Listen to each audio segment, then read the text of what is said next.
you. One day it's fate, a lot for you. And when they sing, it's with their breath, but it makes just a chance to live again.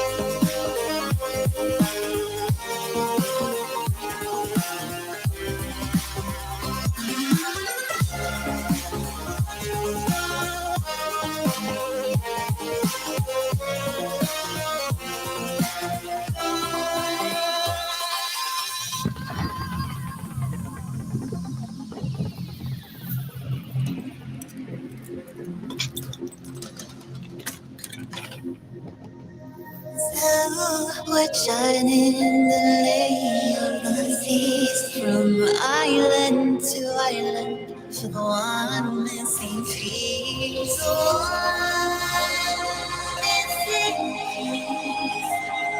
The one missing piece.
I'm not scared of anything. We are all inside a dream. Oh, I can see tomorrow. It's so close, like a waterfall. Deep diving, I used to the silence, swimming through a hole made of lighters. I'm finding my way, I'm time traveling. Deep diving, I used to the silence, swimming through a hole made of lighters. I'm finding my way, I'm time traveling.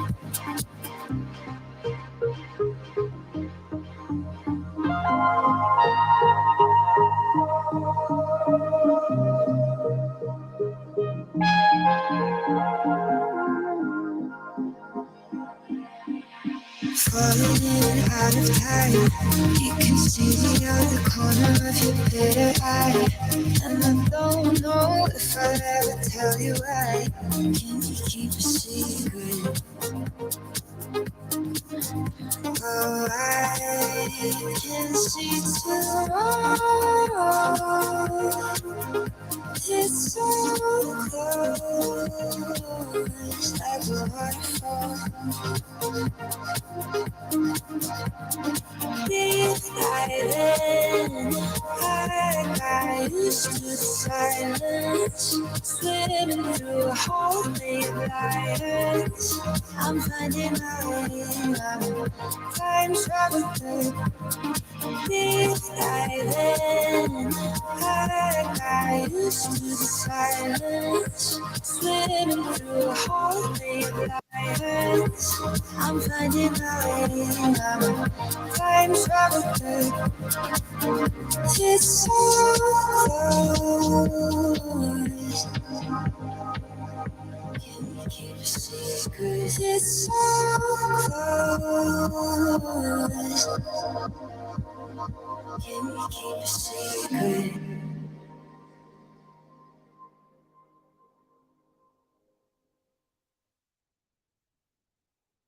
Scared of what I'm losing, but our time ran out. Left your marks and bruises, but it's over now. Not letting you get close again, you're a ticking bomb. You left me here to die, I'm feeling cold and numb. We are running out of air. I'm calling a mayday, calling a mayday.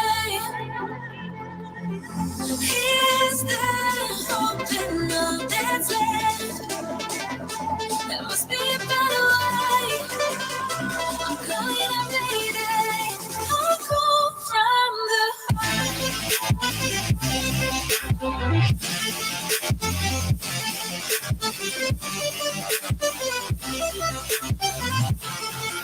I'll call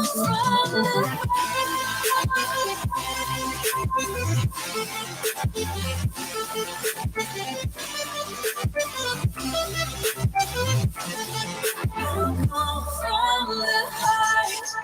You're running on my telephone, all I do is cry.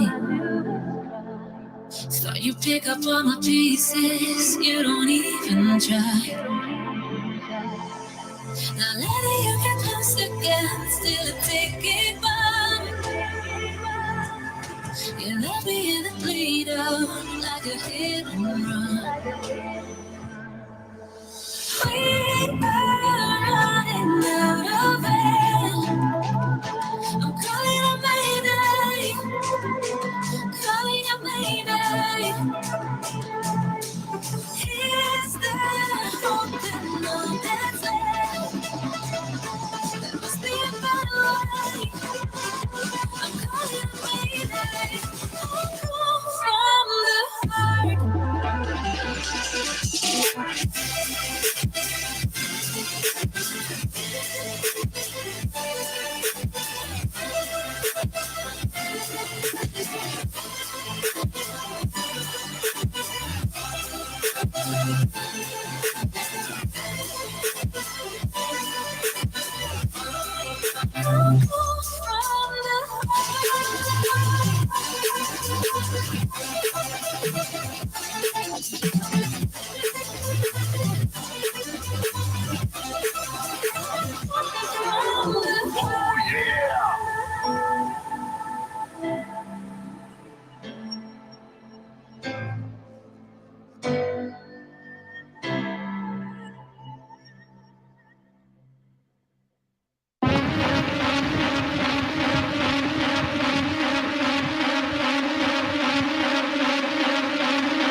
This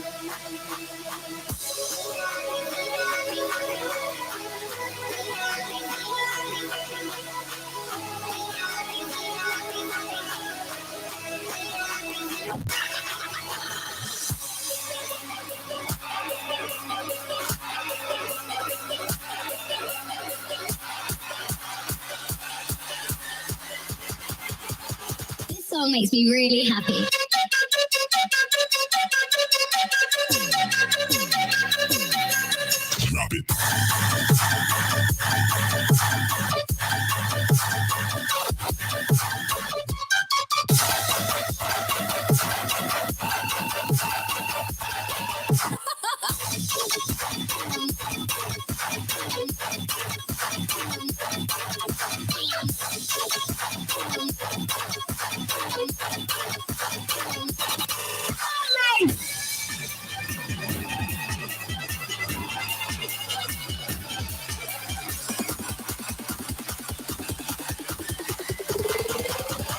This song makes me very angry.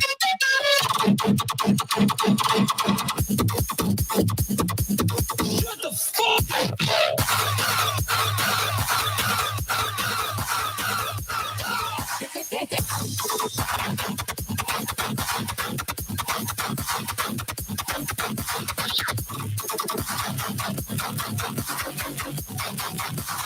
This song makes me really happy.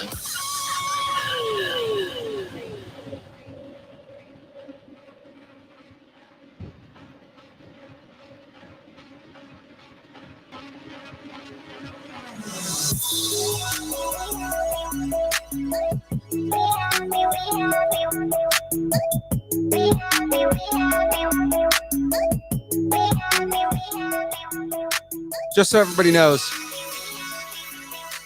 the name of this song is the Happy Song. I'm not even kidding. This song is called The Happy Song by Ray Volp. Very, very exciting. I know, right? Especially when he goes, this song makes me fucking happy. Ladies and gentlemen, it's time to go. Let's get this going. Yes.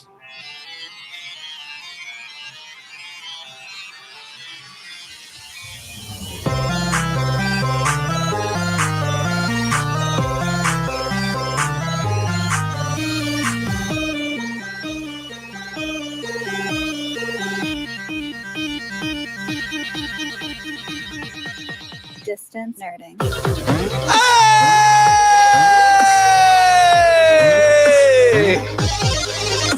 Ladies and gentlemen, boys and girls, children of all ages, D Generation X proudly brings to you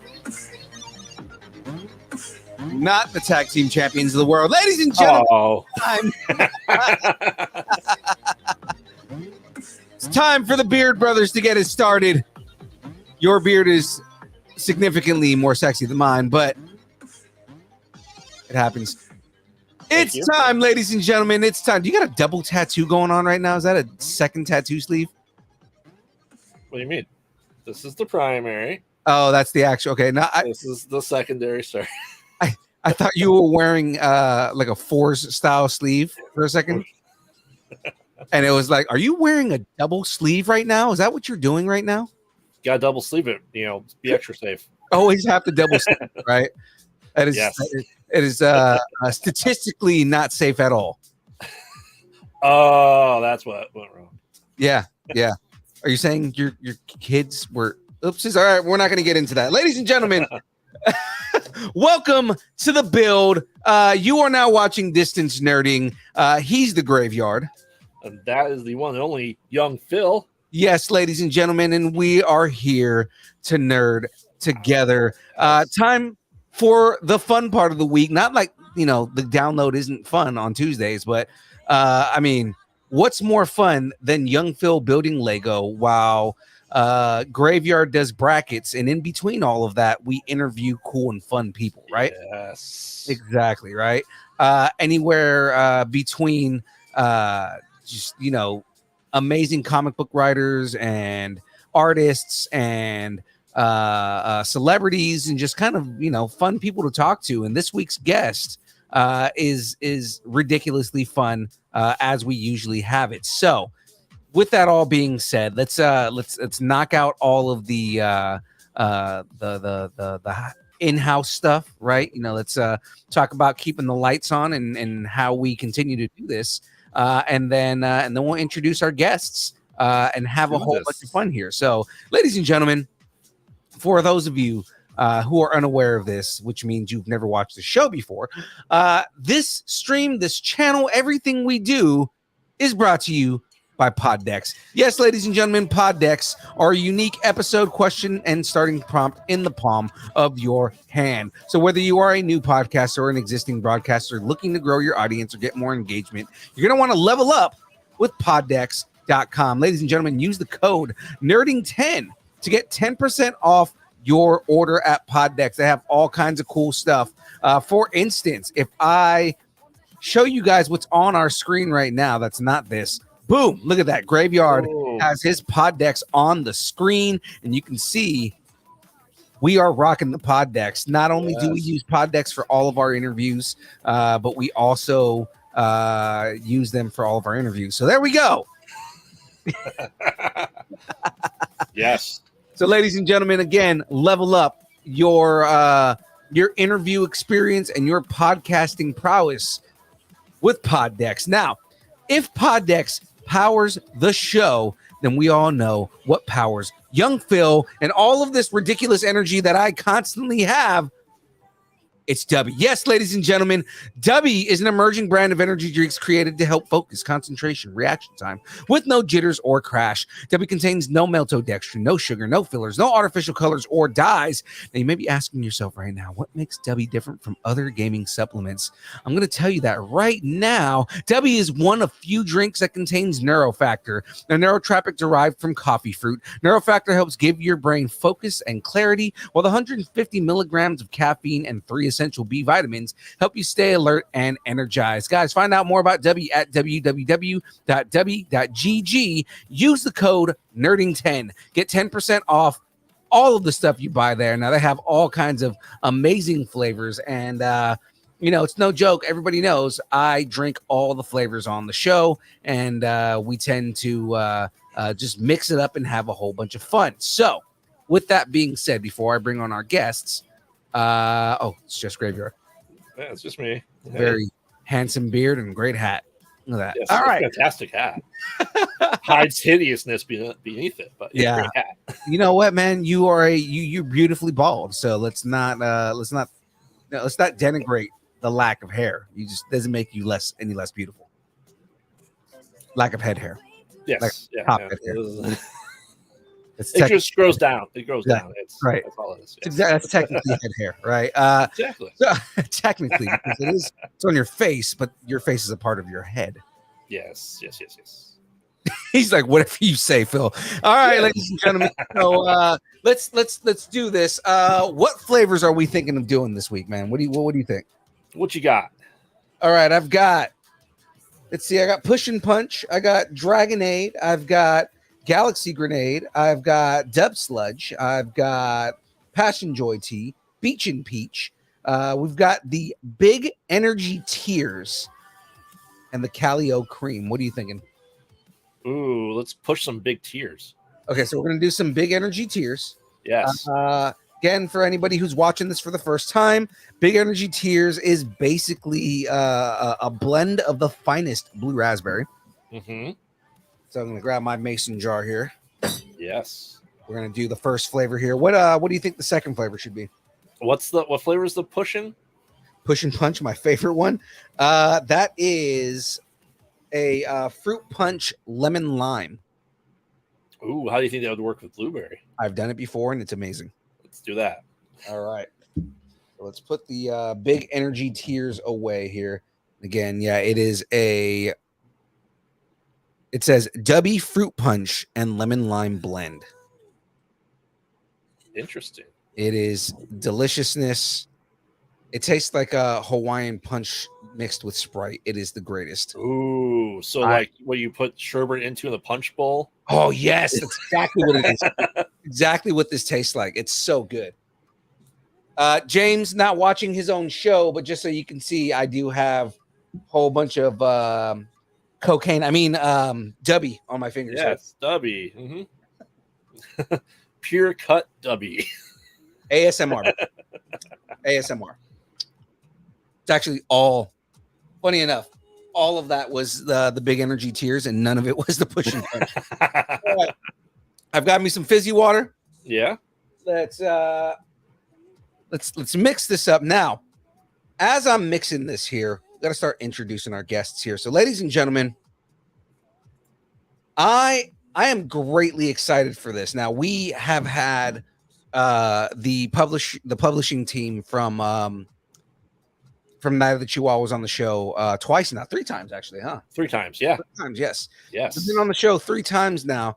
Who we haven't had on the show have been any of the artists or the writers. So you know what? That changes today. Ladies and gentlemen, I have thoroughly enjoyed you guys know that the both of us have thoroughly enjoyed Night of the Chihuahuas. We are now going to be able to talk to the mind behind Night of the Chihuahuas, as well as talk to a friend of the show, because you guys, if you guys don't know him by now, you have not watched the show ever.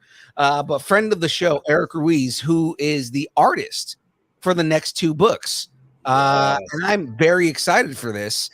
So without kind of delaying it any further, ladies and gentlemen, please welcome to the show David Quiroz Jr. and Eric Ruiz, Night of the Chihuahuas. Yo, how's it going? What's going on, guys? How's it going, guys? Oh man, it's going awesome. Thanks for having us. Absolutely, man.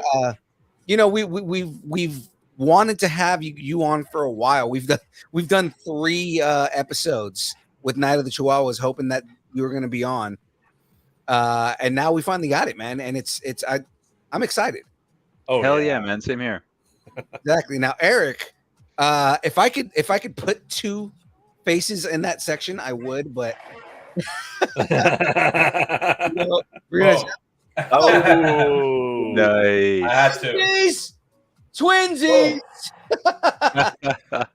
I definitely had to, man. I definitely had to rock a Luke shirt tonight. Oh yeah, so did I. Yeah, exactly. Yeah. But we're gonna get into that here in a second, guys. We have a lovely interview whole thing set up for you guys here. It would be great if I already had it pulled up on the screen, but I don't. Oh, I have it pulled up. Oh, Taylor's trying to summon James already. The Rock sucks. Is he saying The Rock sucks? Have if you've never watched the show, the only way that we can summon James is if we say The Rock sucks 3 times, and then he shows up in the chat angry. Yes, he does. Yeah. The Rock sucks. Thank you, Eric. Thank you. Does it count if we do the chant? If we just go, Rocky sucks. Rocky sucks. Hold on, let's try this. What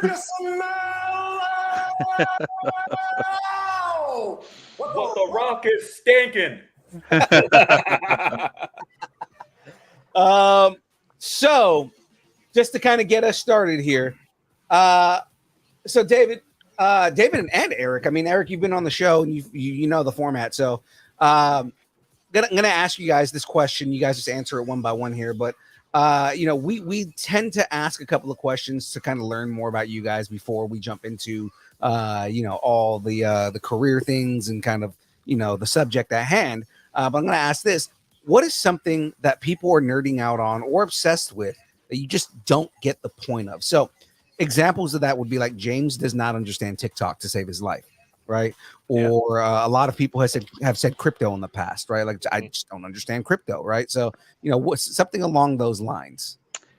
I'm gonna steal the crypto thing and I'm gonna piggyback on it and say NFTs. I do not understand the point of it. Yeah, it's not. The point of art is not to be this commoditized thing on a blockchain that is a sole proprietor or ownership or whatever. It kills the point of owning something like this. It's like, if you're going to like try to hoard it like this and claim ownership, then what the hell is the point? It's not gold, it's not diamonds, it's not even coal or something like that that's like providing some kind of huge benefit. It should just be for aesthetic appeal and something that means something to you, and it means nothing to you except beyond I don't know, this monetized thing. So I don't get it. I'm glad that it came, and it seems to have come and went, but they're still around, but I don't get them.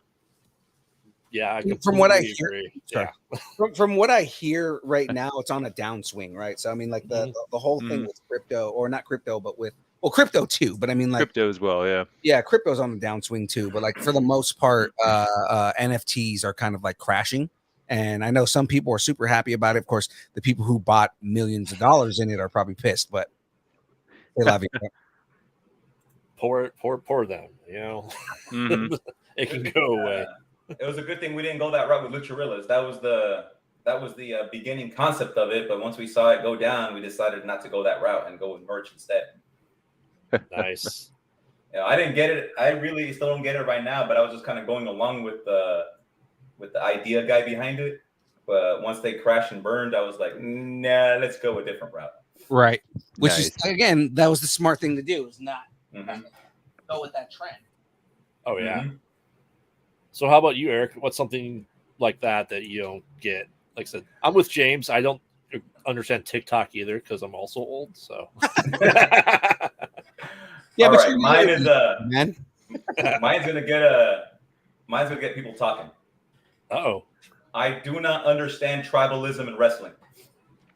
Oh yes. I don't understand it. I don't understand why there are such dedicated fans for certain promotions like AEW and WWE where they just completely trash each other in social media. I don't get it. Like, I don't get why they're so caustic about it, why it matters so much to them, why they take it so seriously. It's just wrestling.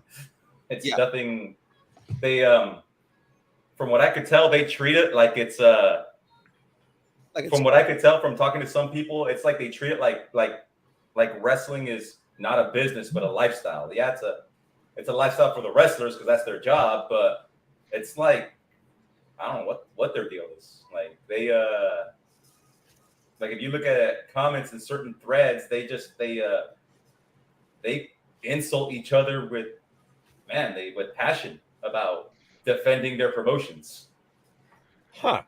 And I don't understand it. I don't get why they take it so seriously. Well, from what I'm learning, Vince kind of created that. Oh yeah. Because WCW versus. I was going to say, does that go all the way back to this? What do they call that? The Saturday night. The Monday Night Wars. Monday Night yeah. Wars. It's before the Monday Night Wars. Apparently, Vince created all of this stuff in like the late or like the mid '80s. Yeah. Because what he started doing was doing everything he could to try and bury other promotions or buy other promotions, so that way he could make WWF at the time the biggest and only promotion that there was. Apparently, his father didn't agree with it at all. Yeah, and it kind of worked. And when you think about it, it kind of worked, and he kind of spread that narrative to today. But the thing is that doesn't exist anymore. It's just. Oh no! I don't know what it is. It's just like people just can't be wrestling fans and like everything. Right. They got a certain specific thing.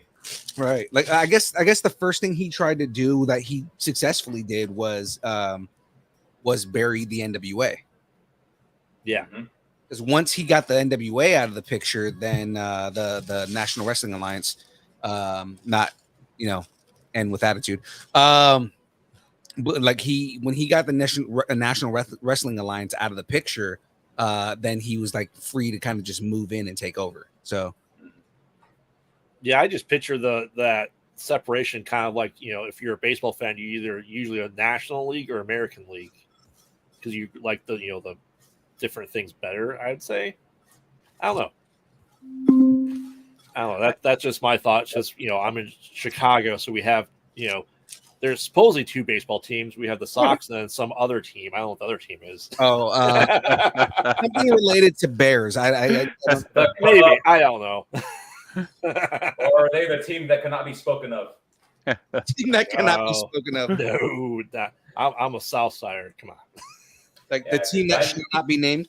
Yeah. Yeah. Like I'm friends with people who are strictly AEW or strictly WWE. I'm like one of the very, very few that like both. And they're like, why do you like this? Why do you like them? I'm like, shut up. And you know I like both because we talk WWE all the time, but then we literally went to an AEW show, last month? 2 months ago? It was in March, Revolution. Yeah. What do you think, David? What's your take on it? I think so. I mean, okay, so I'm not like I was a big wrestling fan, like the Attitude Era and stuff. I've definitely fallen off, not as much of one anymore. My take on it is kind of like so I'm a big metal fan, like heavy metal music, and sometimes you talk to people who, if you're a fan of anybody who's signed with a bigger label, they think that you're a sellout, and I just think that's almost the same mentality of like we're the ones who are on our way up, and you're the corporate, which is funny to me because I still remember when Vince McMahon was, part of the corporation and he was like supposed to be the big bad because he had all the money, and Stone Cold represented like the blue collar, like I'm the man of the people who's like, representing the angst of the working class. And then I feel like that's what this is nowadays, is that not realizing that AEW is trying to be WWE, not that they're trying to be an alternative to it, and people feel like, well, I was here first, so I'm cheering for something that is kind of like a hipster thing of like, I don't know, man, they're pretty obscure. You probably never heard of them versus you're cheering for, Walmart kind of thing. I don't know. Right. That's my take. Makes sense. It's like Metallica fans and Slayer fans. Right. Yeah. That's a good point. Yeah. Slayer fans hate Metallica fans and Metallica fans hate Slayer fans, but you know what? I like both. Right. And that's the thing. They both kick ass, and who cares? Yeah, and if you like in their own way. Yeah, and if you like metal, then you should appreciate what both bring to the table. They're different things, but they both bring a lot of what you're looking for. And you might be looking for a different thing at a certain, depending on what your mood is, but they both have a big purpose. And Metallica has brought in a lot of people that might not have otherwise gotten into metal because of the fact that they're such this monolith of, of who they are, and they tour and they have this budget to back them. And if that gets more people to say, I love this sound and I would love to listen to some smaller bands or kind of travel down these different metal subgenres, then I think that's amazing. And I don't understand why anybody would want to gatekeep that. I hate gatekeepers are the absolute worst in any, whether it be wrestling, metal, comic books, video games, no matter what they are. If you're a gatekeeper, you can go F yourself, because like they're toxic. Yeah, exactly. And the thing is that we should want people, if you love something, don't you want to share it with others? Don't you want other people to see how amazing this is? And so why would you want to turn people away? Or, I don't get it. Oh, yeah. All right, David, here's the thing. Oh, sorry to interrupt. Oh, go ahead. I just want to give a suggestion to David. Hey, look up, of course, Edge, right? Yeah. He wrestled this year at WrestleMania at Hell in a Cell. He came in as Slayer. Yes. Oh, nice. Yeah, check out his entrance. Dude, was his back okay? He came back. He returned 3 years ago because he was medically cleared to come back, and he's been wrestling like part-time. Dang. All right, good for him. Check him out. I'll definitely, So WrestleMania 2022? Yeah, this year, 2023. Oh, 2023. Okay, cool. Yeah, I was there live. Nice. That's badass. Yep. But all right, back to the topic. We were all in a group chat jealous that that all of those guys were there. That must have been amazing. Yeah. Oh, yeah. That was a good experience. And then I just this Sunday we went to Double or Nothing. Oh, you went to Double or Nothing? Yeah, we were there. Nice. So we do have a segment calling, Growing Up Geeky. Hello. My wife. Oh. That was adorable. Yes. Cutest thing ever. Bye. Con cuidado. So well, Eric, I'm glad that was a kiss and she didn't come with the chancla. Like, what do you think you're doing, man? You told me you'd be doing something. You're supposed to be getting work done, Eric. She's on her way to her parents' house right now. Okay, nice. I was gonna say, to be honest, because I've met his wife, I wouldn't put it past her. Yeah, remember Revolution was covering her eyes the entire time during the Texas death match. During the Texas death match, yeah.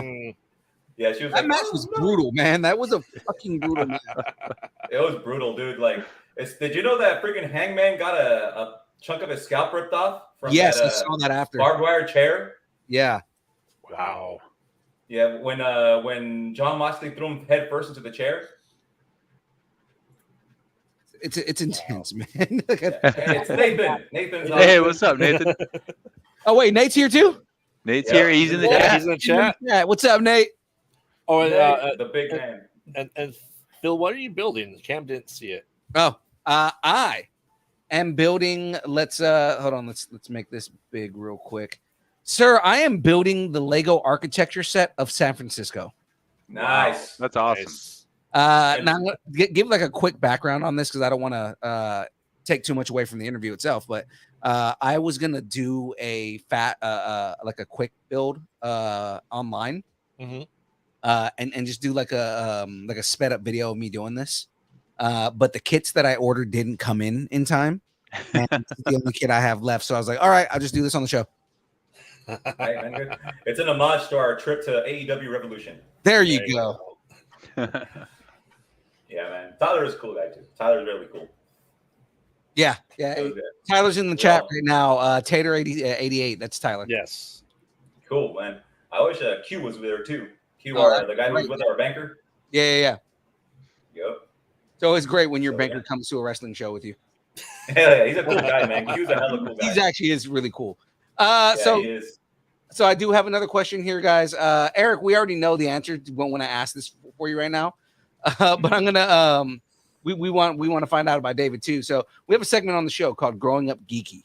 What did you guys geek out on when you were kids? You first, David. G.I. Joe, that was like my first Yeah. huge obsession. Like I bought I had at one point I probably owned every single figure. I couldn't afford like the aircraft. That was like my holy grail was the aircraft carrier. I could never afford that as a kid. Grail, man. But you know, all the figures and stuff, and I mean I could still recite like many of those many of who they were and what their specialties were and all that ridiculousness. And that was definitely like my entry into collecting and, you know, obsessing over like all the different media that comes with it, whether it be the cartoons and the comic books and the not live action, but the animated films and stuff, which I still say the animated film kicks ass. The one that they made in the 80s, that and the Transformers one are both Yes. just heralds of American animation of that time. So They are amazing, but I have to ask you this Yes. in regard to being a G.I. Joe fan. yeah. Did you watch Retaliation and did you like it? I did not, so I cannot say. So I didn't care for the first live action movie, so I just Oh, not the live action. So there was a an animated movie that they went and redid okay. fairly recently. It was, I mean, it was like within the last like 15 years. But it was called, it's called Retribution. Sorry, Retribution. Oh, okay. G.I. Joe Retribution. And they reimagined everything in a more modern setting. And I always I didn't know that. when we talk about G.I. Yeah, I Joe, didn't know that either.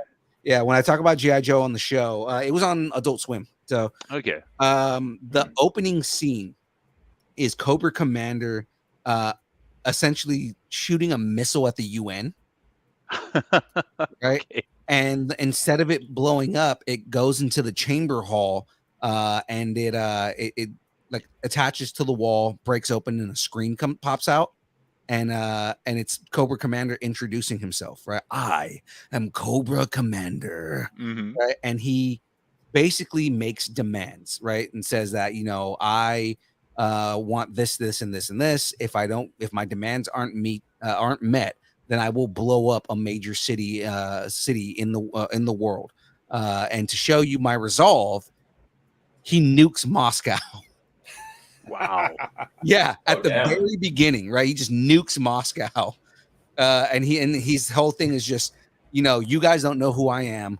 You don't know anything about me. I'm making demands, but just so you know that I'm not kidding, I'm gonna blow up a major metropolitan center of the world, and just blows up Moscow because I'm just gonna show you guys that I mean business. That's crazy. I gotta see this because, Wow. like David, I didn't care much about the live action. When you mentioned the animated movie from the 80s, I just thought the opening theme, Cobra. Right? I love that song. To this day, it's like, dude, that song gets you like, it's like freedom intensifies. Exactly, and that's what's so funny is it's so like jingoistic and ridiculous, but man, I loved it. I wasn't aware that they did another anime movie, so I'll definitely check that out because I didn't care for the Channing Tatum ones, but Oh, this yeah. one, Those movies suck, man. Like, Yeah. especially if you're a G.I. Joe fan, those movies were terrible. well, You it know just what's made funny you wonder. is- You were like, have you guys ever seen? Did you guys even play with the toys, or did you guys even watch the TV show? Like, I didn't get it. Like, Hey, the knowing is half the battle is still an ongoing joke nowadays. Oh yeah. Yeah, all it takes is something you could tell a kid from your generation if you say now you know, and then how do they respond, right? That's And knowing is half the battle. there's only two acceptable answers when you say, and now you know. It's knowing is half the battle, and then the more yo you know. slick blow. The more But you you know. gotta remember, Like, you gotta sing the tune after saying and knowing is half the battle. G.I. G.I. Joe. I understand where David's. I was gonna say I understand where David's coming from. When you're a huge fan of a certain franchise, you don't like the live action stuff. Like you guys know, Resident Evil is my favorite franchise. Yes.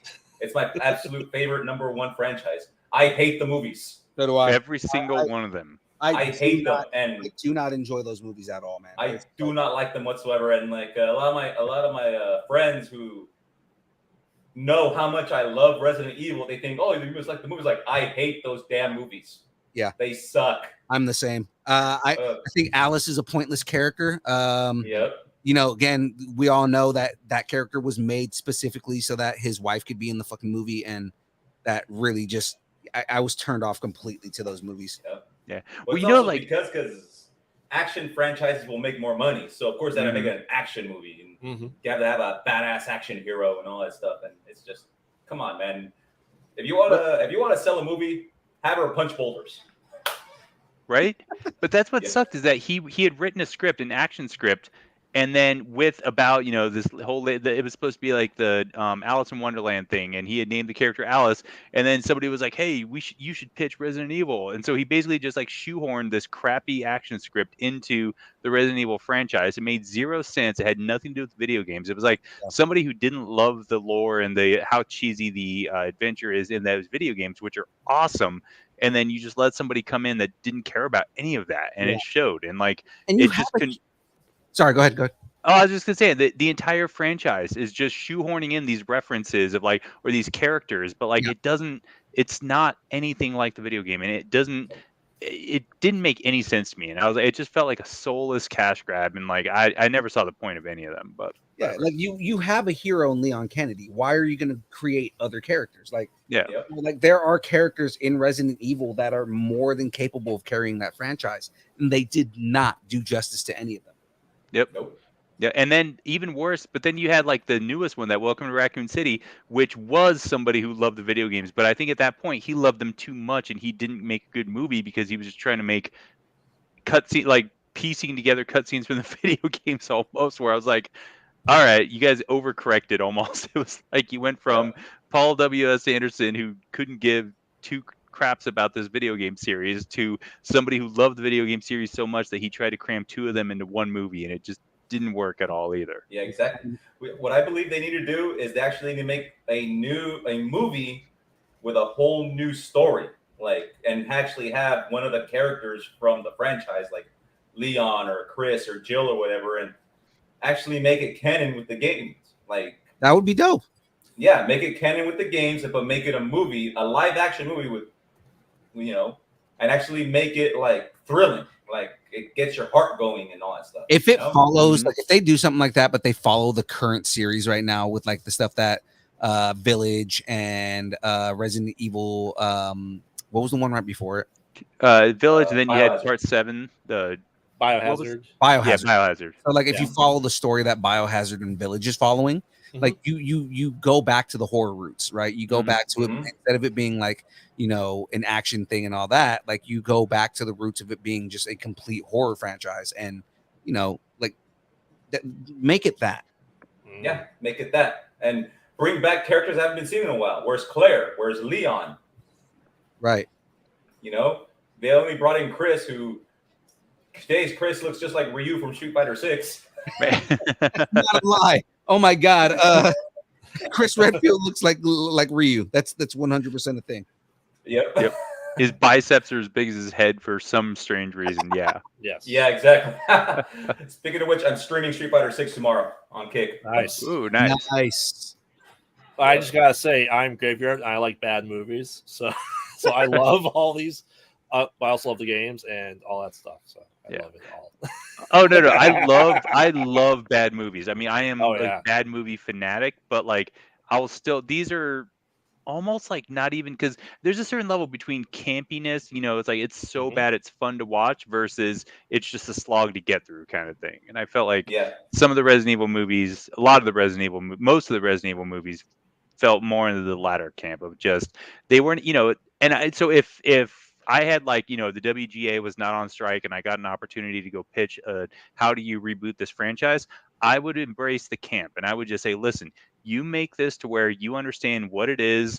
You know, you go into it, you start out just like the video games. You start off with something really creepy. You start off with something with some jump scare, with some true scares, and, you know, but you have to have characters that are fun, that are like, that the audience really cares about. And I think they definitely can be done. And that's the direction I would have taken with it. But, you know, just like the video games, you start scary, you get more into the action part of it, and then just embrace the camp. Don't be too serious with it. Don't be, you know, don't pretend that what you're doing is something completely logical, because it's absolutely not. And you have to just roll with that kind of thing, which I think we're trying to do that with the comic book that we're doing. And it's very much inspired by Resident Evil. Like, I mean, wears it on its sleeve even. So I think Eric was a really good choice for many reasons, because he's a very talented artist, but also he loves Resident Evil. And I think that you know, you get what we're going for with it. So exactly. Right. I love like, this segue because we were just about yes, I was going to say that too. Because, you know, with Night of Chihuahuas being a screenplay and a movie first, how hard was it to retool into a comic for you? I mean, I don't know. Eric's already encountered this before, but like, since this is my first comic book script. I've written a couple of other projects since this one that are in development, but like, this was my first comic book script. So I'm pumping everything that I can think of on the page. And I give it to Eric, and Eric's like, "Whoa, dude, this is a lot. This is a lot of stuff to put in a page, man." Story wise though, it breaks into so natural. So when you're writing for film, you know, you're following like a certain act structure. 3-act is pretty standard for storytelling, no matter what you're doing, novels, literature, comic books, whatever. It's a setup, development, resolution. But as far as the story points in a feature film, they naturally break themselves into like a 4-issue series. So because we're independent, we're doing these using, you know, kind of basically paying out of pocket. So we started off with like 16-page issue, because we were just trying to get, okay, this is what we can afford to print. This is what we can afford an artist to draw for us. So let's start small, see what the market is. The market has proven itself. You know, we've been doing really well finding our fan base. And so the issues are getting bigger because we can, now that we know that there's people out there that want to read this. So ideally we would have been able to start with like 4, you know, 30-page issues, but the economics of an independent piece of art is we had to start smaller than that. And so when I write, I try to write to that. Basically, it's like, all right, this is my act 1, this is my act 2 part 1, I'm going to end at the midpoint at the end of issue 2. Issue 3 is going to be the second part of act 2, and then issue 4 is supposed to be your act 3, basically. And so one of my favorite writer right now in comic books is James Tinian. I've heard it pronounced both ways. I don't know. Department of Truth, Something's Killing the Children, and like 15 other projects. But he always writes in 5-issue arcs, and that really inspired me. And so even though we're doing 4, I'm still trying to keep that same mentality of, you know, breaking that screenplay into those different issues. Nice. So, I mean, you're talking about, you know, that art, the writer right now. Do you have other influences when it comes to writing, you know, or inspirations for Night of Chihuahua, especially? I know I see a lot of horror aspects, you know, come through, because I'm a huge horror fan too. Yeah. So, I mean, what influences did you have with that, or, you know, inspirations? So with Resident Evil, right? Yes, Resident Evil is definitely the big one. I mean, I grew up as a kid in the 80s and I was just watching like back then, you would wake up Saturday mornings, your parents were still asleep, so it was either watching cartoons, and then I started to gravitate more towards like flipping over to those monster movies they'd have on like TNT and TBS and stuff like that Saturday mornings, which was a pretty funny alternative. It's almost like they were counter programming, like, this is for the older kids.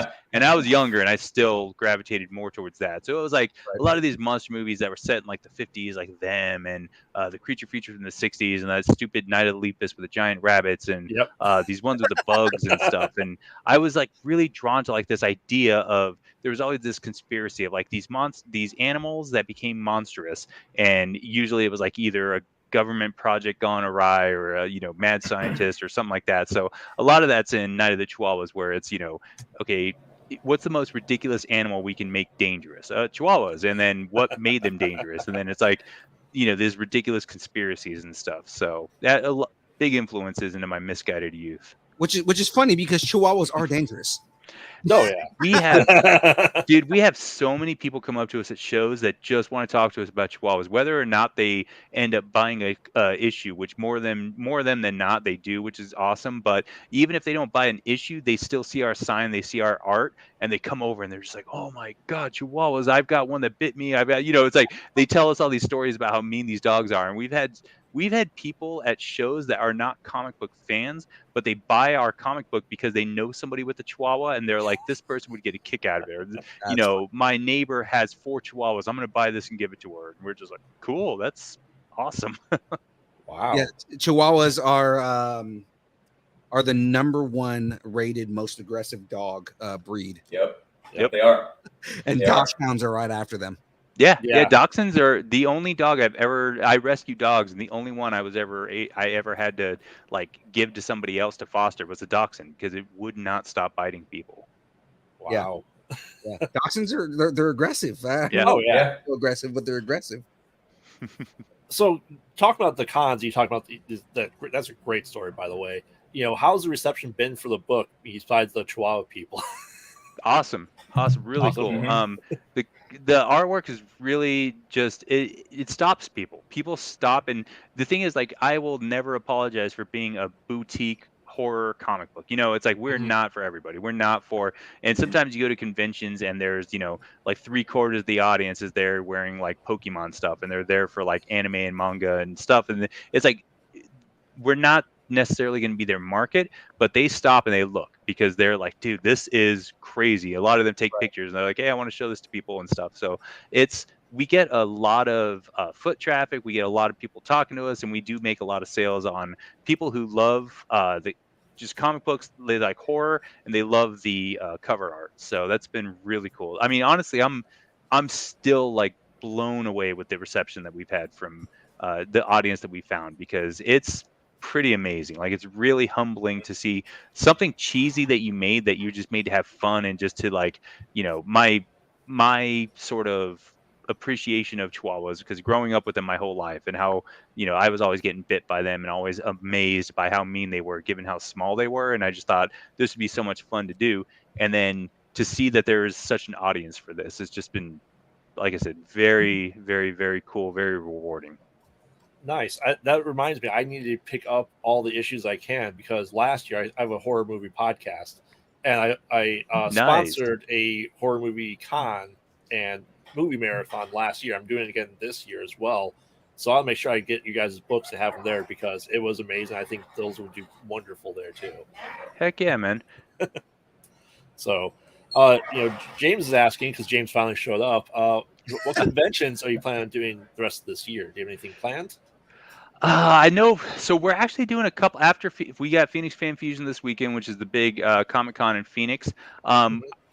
I just got an email today asking me to be a guest at LA Comic-Con. So I will be there. Nice. I'm definitely. We'll see you again at LA. December 1st through 3rd. I'll see if I can make it. I was gonna say, Eric, I'm gonna drop that right now. If you can try to get that, try to meet me down there, man. I think that'd be pretty awesome. So, Nathan, yeah, definitely. Yeah, Nathan's in the chat going like, "Damn, dude, you guys making all these plans without me?" But I think that's gotta. We just gotta make that happen. We also go to LA Comic Con as media, and I met you at the last. Dude, that was really cool. That was really cool to meet you there. Yeah, so we'll be at LA. It looks like they just invited us to be guests, and then we got Mad Monster, which is a big horror convention in Phoenix. That's going to be in July, and then I think the only other show, and Nathan, feel free to drop something in the chat if I'm missing something, but I think that's about it that's planned. But we have we're going to try to do a few more, but that's all that we have confirmed right now. Nice. Yes, LA James saying Comic-Con. he'll see you guys in LA then. Hell Yes. Hey, when we go to LA Comic Con, we all go. Let's go to Gino's East. I'm down. Deal. Gino's East. That's like the best. Yep. Gathering that's of right. the place I've ever Ghouls. been to. Yep, Nathan just dropped. So that's right. I knew that there was another horror convention. So we're actually going to hit up a few more horror ones this year. Gathering of the Ghouls, which is done by a local horror superstore in Phoenix. That's going to be in Phoenix, Arizona as well. That's in August, end of August. The Sinister Creature Con is a good one too. Yeah. We In Sacktown? Sacramento. yeah. Nice. We need to get Grave to like all of these shows. Yeah. I'm out here by myself for Chicago. Get your So butt over here, man. yeah, I Man, know. I went to school 2 hours away from Chicago. I've not been back to the Midwest, and like I got out of there as fast as I could, and I haven't been back in like 2 years. God, man, it's been a long time. I don't even want to say how long it's been. I mean, technically, I'm about 20 miles from Chicago. It takes about an hour and a half to get there. You know that area. So. Yeah. I was in Indiana. I think Chicago is a great city. I was in Indiana, so I got out of there as fast as I could. So am I. So. Oh, you are? Oh, okay. I like Chicago. I like Chicago a lot. My wife and I went there last November, and it was like a very, very nice city. Yeah, it is. And Graveyard. Yes. Chicago wins in pizza and hot dogs. It beats New York. Oh, absolutely. Hands down. My wife and I went to New York and Chicago on the same trip, and we had hot dogs and pizza in both places. Chicago blows them out of the water. Yeah, for sure. So, all right. They're so good. New York is so good. Chicago's better. So David, like I said, I'm a huge horror movie fan. I'm sure you can see part of my sleeve with Jason and all that stuff. Oh, that's awesome. So the big thing right now is universes, world building, and stuff like that. I know we talked to Nathan about it, and I want to hear from you. Do you guys have plans for a bigger global expansion from Night Swallowers, or having everything kind of in the like shared universe? Yep, absolutely. So there are, I mentioned earlier that this is like heavily inspired by Resident Evil. We took that concept of like, there's, not to spoil too much, but I don't think we're spoiling anything because if you've read up to issue number 3, you've got an idea of something's going on. There's something behind this. There's something that created these Chihuahuas. I've got 3 storylines planned out. So the first storyline ends at issue 5, which, we just we're doing a Kickstarter right now for issue number 4. That's going very well, and so we would love to get some more support for that. But once this one's done with, we're going to start on issue number 5, and then issue number 5 concludes this storyline, this first 5 issues. The next storyline is already planned out, and then I've got a third one in mind. But then there's this. Once again, I'm trying not to spoil too much, but like what's creating these Chihuahuas behind them is all over the place, and they're covert, and they're trying to essentially take over the world, I guess, for lack of a better term. But they're once again, trying not to spoil too much, trying to say something without giving away too much. But yes, they are all over the place, and we'll start to see them. And as these people that are in the first 5 issues start thinking that they've put the fire out, they realize that there's 3 more fires, and then they try to put those out, and then they realize, and then we're going to start having like teams break off and go investigate and do all this other stuff. So the idea is there, but once again, it just comes down to like it's almost like a world event that's happening, right? Yeah. Mm-hmm. Awesome. I'm excited for the more issues. I'm excited to hear that. I've loved everything I've seen so far. Absolutely love it. Thank you.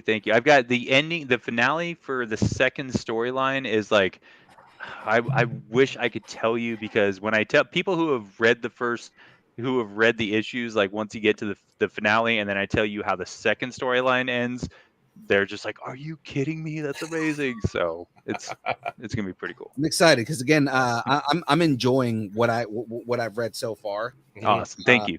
You know, I as soon as we got the interviews ready for the with Nate and everybody like that, like I got Graveyard on board and was like, dude, you have to read these. You're gonna love them. And, Oh, yeah. That's so cool, man. Thank you so much.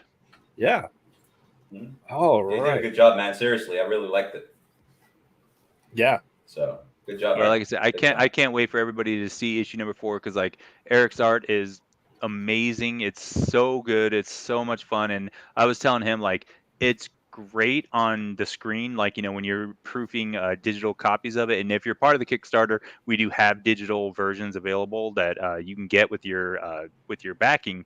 But when you see it on the page, I don't know what it is, if it's the ink or if it's just the way that he does his shading or whatever. But like it pops on that page so much. Like I got giddy reading it. I was like, this is amazing. Like you write something and you've got it in your head of like how you think it's going to look. And sometimes you're like, oh, that looks great. And sometimes you're like, oh man, that didn't really, in my head, it was a little bit different. But like with Eric's, it's just, it's elevating what I wrote, I feel like. And it's a lot of times it's like, yeah. And a lot of times something that I had in mind, I'm like, oh, that was a better way to do it. Thank you. So Thanks a lot. I really appreciate that. oh yeah, I do appreciate it. credit to you, brother. Yeah. So I want to talk to Eric a little bit about his art. How long have you been an artist, Eric? Since I was 3. I'm 38 right now. So when I was little, I've been drawing since the memory started coming into my head. Like I do remember things when I was 3. That's when I have memories when I was 3. I remember I used to ruin my brother's school textbooks on both my brothers. In the textbooks they have those blank pages from the covers. Yeah. I used to just draw all over them, and I would ruin them. Luckily, the school would take them back just the way they are, but like my mom was always afraid, like they're gonna charge us for these books if you keep drawing over them. And from pre-K till kindergarten, all the way up, and I just did not stop drawing. 1st, 2nd, 3rd, 4th, 5th.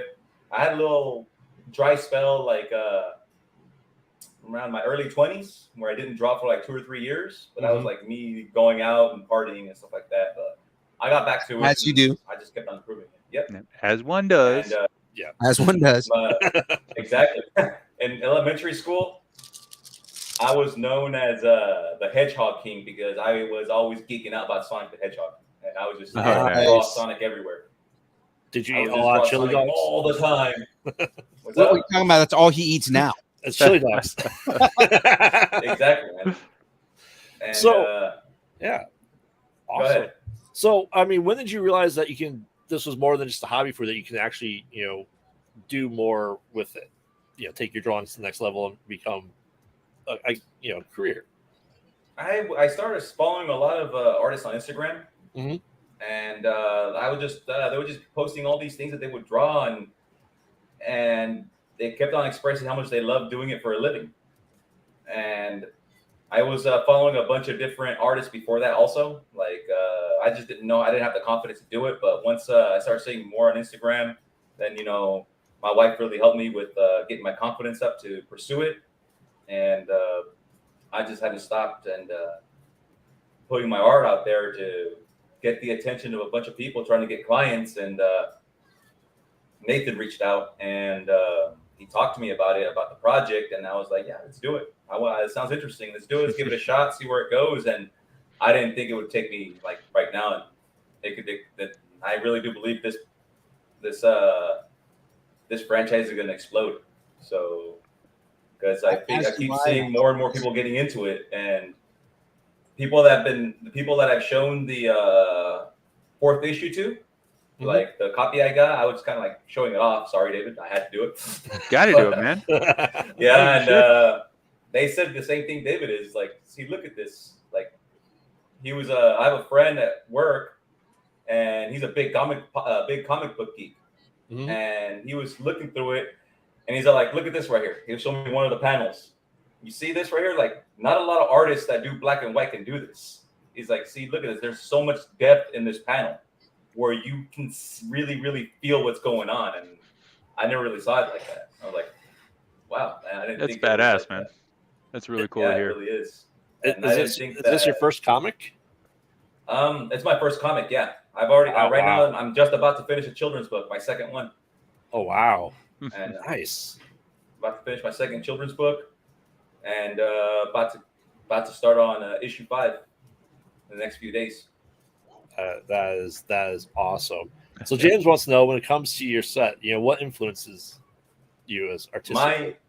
My biggest influence on my style is Tide Kubo, Oh, nice. the creator of Bleach. Mhm. Okay. He's my biggest. To me, he has absolutely the best style out of any other manga artist out there. He has the best. Nice. And if you look up Bleach, you guys haven't heard of Bleach, check it out. Look at his artwork. I was just Yeah. gonna say It's that's badass. that's a really good artist to kind of like rally behind. Like, you especially with people getting into comics and everything like that, everybody goes to your Jim Lees or your Rob Liefelds. Maybe not as much Rob Liefeld because he can't draw feet, but I mean, like, Todd McFarlane. Todd McFarlane is another big one. Yeah, people gravitate towards them, so it's like they're all really good. But to me, Tide Kubo, the thing about Tide Kubo is that he really knows how to draw expressions mixed with action. Yes. And not a lot of others do that. When he draws somebody like Ichigo swinging his sword, like the expression he puts on it is like he just puts like a lot of force into that swing. Right. And I think in my opinion, he's the only artist that does that perfectly. Now, you have a lot of anime as influence. Yeah. Akira Toriyama, Tide Kubo. Who else? There's a lot of other artists I really like. The art style I really like also is the creator of Komi Can't Communicate. I don't know if you guys heard about that one. No, I have not. It was very popular for a while, and now it's kind of like they're finishing up. But the style of that artist is really good too. If you check it out. Nice. Yeah, my buddy has been working on a comic. He's been doing himself for a couple of years. He had to outsource the drawing part, but he outlined it. And it was an amazing thing to see in progress. And watching this comic come into progress too, it's just been just outstanding. But we know that you aren't the first artist with this comic. Has that limited you, or you've been able to just branch out and do kind of your own thing, or do you take inspiration from what they started and just bring it to your own fold?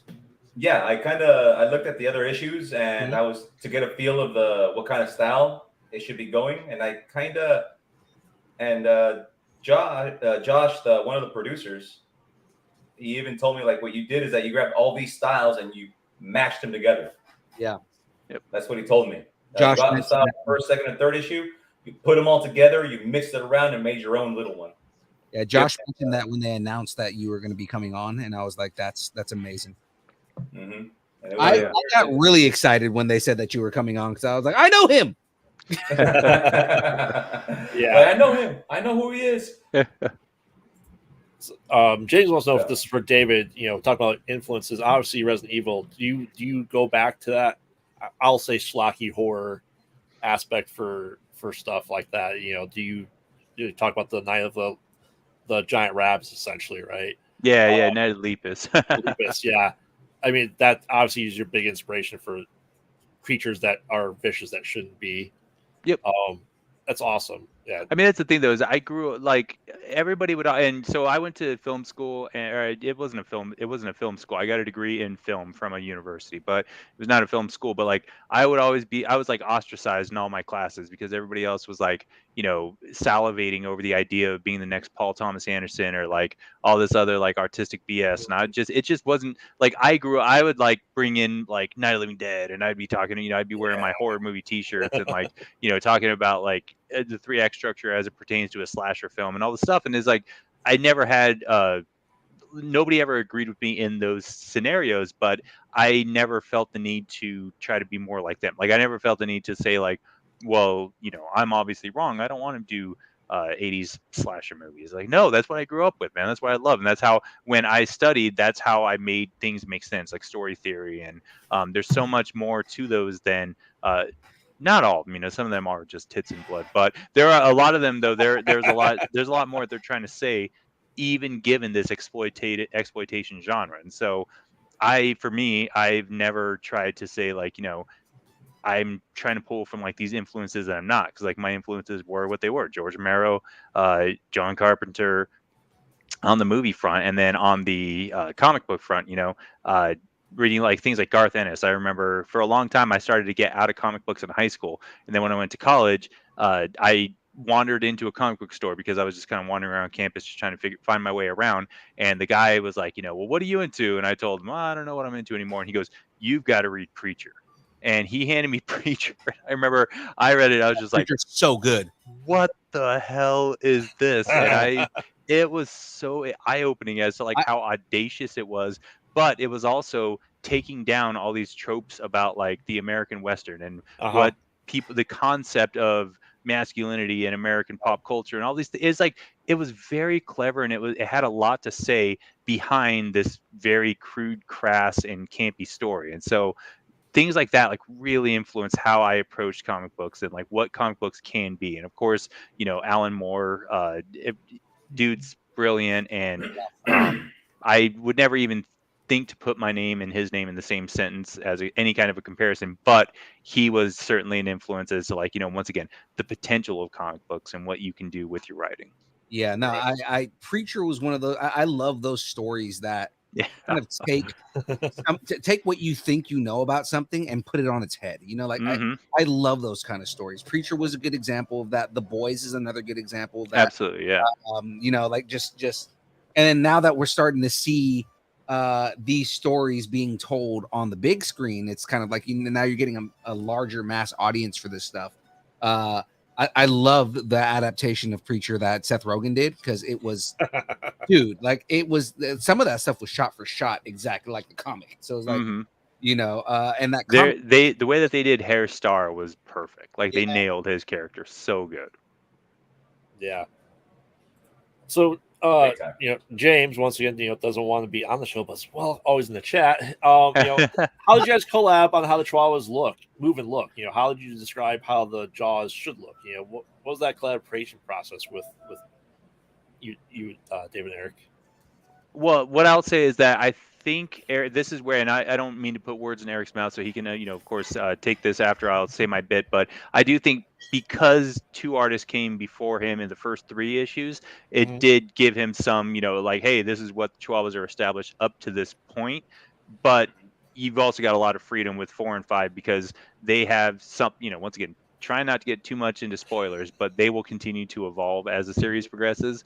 Right. So, but there are also like, Erica's pet Chihuahua is a natural Chihuahua, is just a normal looking Chihuahua. And then there are other instances where, we have to have like normal-ish looking Chihuahuas. And so, but yeah, I'd be curious to know though, Eric, how you took it once you came on board with that.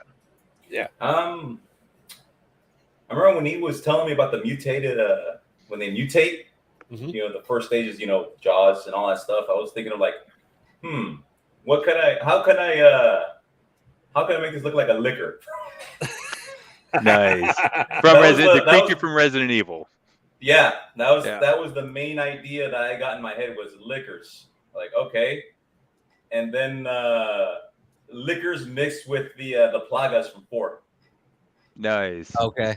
What's funny is when I look at the pre-rendered pictures, like the pictures that you had in some of the promo stuff, all I could think of was Fifi from Blade. Yeah. Yeah, Yep.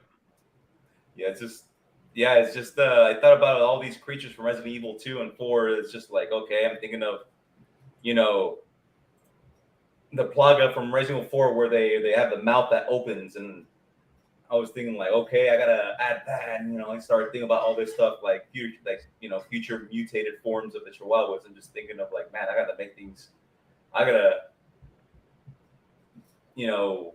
up the ante on the grotesque, and that's where I'm gonna be heading to, and that I'm gonna be heading that direction later on. So, and not only that, but in issue 5, I'll have more time and to put more detail into the stuff. So nice.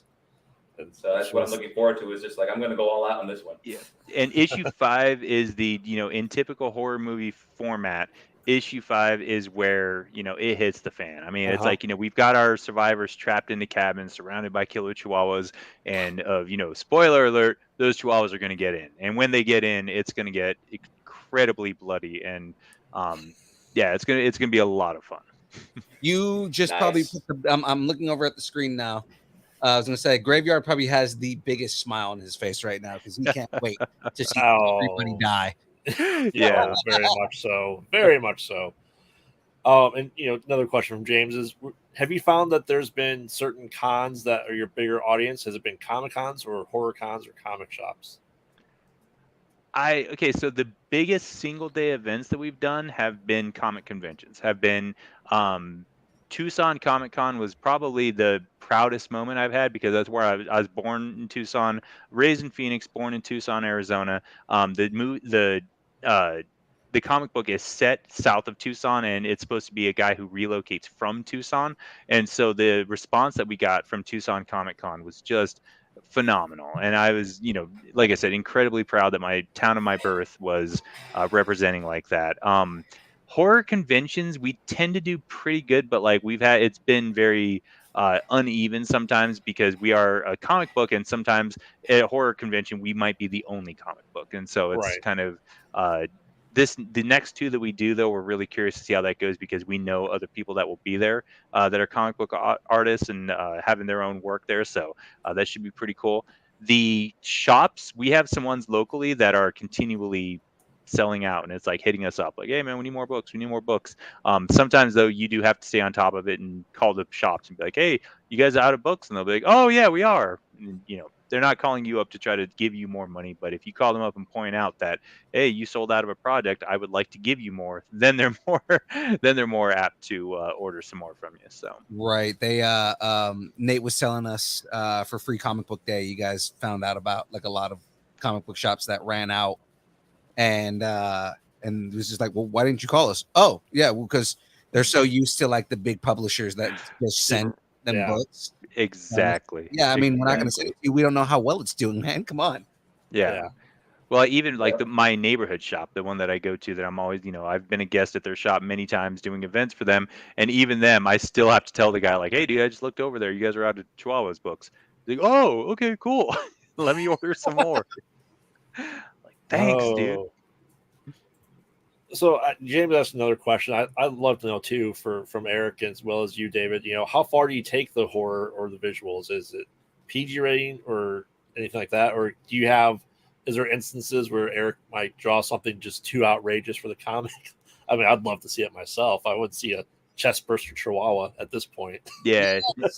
No, I mean, once again, I don't want to give away a set piece in issue number 5, but issue number 5 is going to, if this were a movie, it'd be a hard R for sure. And so my take on it is that I think you should play to what serves the work, what serves the story that you're trying to tell. In this situation, I'm trying to tell a story about chihuahuas eating people. So I'm not going to do that with PG rating. I'm not going to do that with the family friendly rating because the fun of it is watching somebody get ripped into pieces by a chihuahua. The fun of it is how ridiculous this scenario is. And then if it's going to, it's supposed to start kind of, it's funny because we talked earlier about how like Resident Evil starts really scary and then goes campy. And in this one, I think we're the opposite. We start off with like people seeing these things being like, chihuahuas, are you serious? And then suddenly it rips their leg off. They're like, oh my God, it's a chihuahua. And then by the end of it, they realize that they're monsters. And then it becomes terrifying because they're going berserk on people. And so I don't think, and I in the script that I write, I try to give some action, but I leave the details to the artist. I always trust the artist to, you're bringing visuals because you're good at that. I am going to I'm going to try to give you as much of your imagination as I can. But, obviously, if you want more directive, let me know. But then Eric gets to just kind of run with it. Nice. I mean, do you have multiple drafts, Eric? Like you might take it like to the hard R rating, and you have to scale it back ever? Nah. If it's required, I'll do it. Yep. Right. Let's say like, okay, well, like how can I put it? Like issue 4, it just said like just a tiny spoiler, like where something graphic happened. So I would be like, where can I go in this direction? Like, I don't just want to draw something like, okay, I'm just gonna draw this person going through this. Like, oh no, I'm gonna use it's a little on the immoral side, but I actually had to look up real reference material for stuff like that. Oh, if wow. you know what Yep. I mean. I've done like that. real stuff. It's like, okay. I have been there. Okay, so Yeah. I will say, like, without getting into a spoiler, I wrote in a script a character gets, I won't say which character, but a character gets their face ripped off by a chihuahua. And the script, that's all it says. It just says characters, we see that their face was ripped off. And Eric did it, and I was like, I remember when I first, because he would send the pages out, and I remember the first time I saw the pages, like, whoa. That's amazing. Like there was a detail in there that I thought was so cool, which is that a tear is kind of flowing down their face of like over the muscle. That wasn't in the script. That was something that he did, but that's the kind of partnership that I love where, I'm just going to write something and then you go with it. You go with what you've got. And it came out like that was a panel that I was really, really, really happy with. And I hope the audience is too, or the readers are too. Yeah. You're gonna the love. Reference material. Oh, go ahead. Sorry. I was gonna say the only way I can describe like reference on that, it's totally fucking metal, man. Oh yeah. I had to. So metal. So metal. I went the immoral side. I actually looked up a cartel photo. Yeah. That must have been messed up, dude. Like just the picture alone. Yeah, it was a photo. It was just a photo. I can't stomach the videos. I cannot see those. I had to look up a photo of that, and I used that as the reference. Well, that was it was effective. It was damn effective. So that's the route I go when it comes to the gore. Mm-hmm. Yeah, I don't go light on the reference material. I actually have to go in there like, well, because my goal in this comic was it's supposed to be a splatter horror comedy, right? Yep. Right. Okay. So it's a situation where they're in a very serious situation, if you know what I mean. If you were a person in that situation, yeah, there's nothing funny about it. Right. But since it has to have comedic tones, the comedy comes from the expressions of the characters. Right. If you know what I mean. The comedy comes from the expressions, the way I draw them in certain situations. Like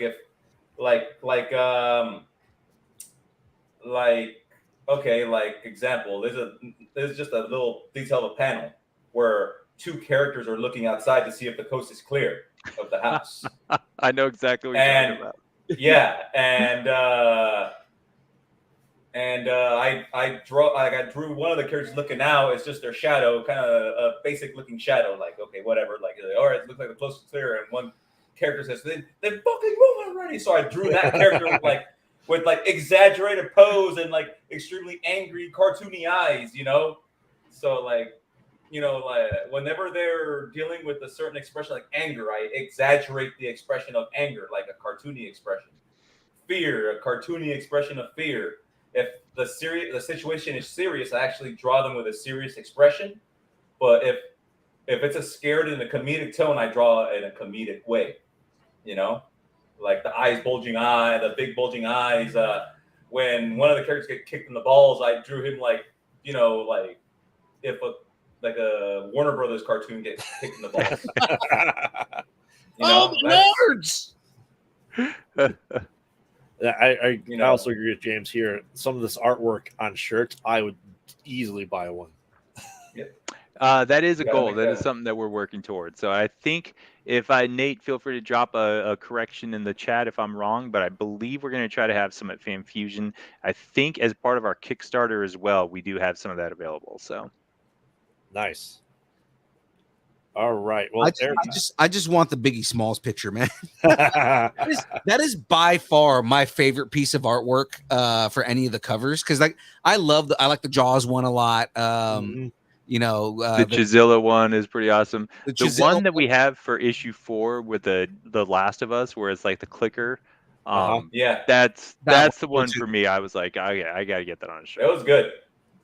But there's It was good. just something about. Hold on, I gotta bust them out right here. Right, I mean, of course we got the Venom one right here. Got the Jaws. I'm putting you on the big screen here. Yeah. Go back for everybody that's not here, right? So Yeah. got the Venom cover, got the Jaws cover. Yep.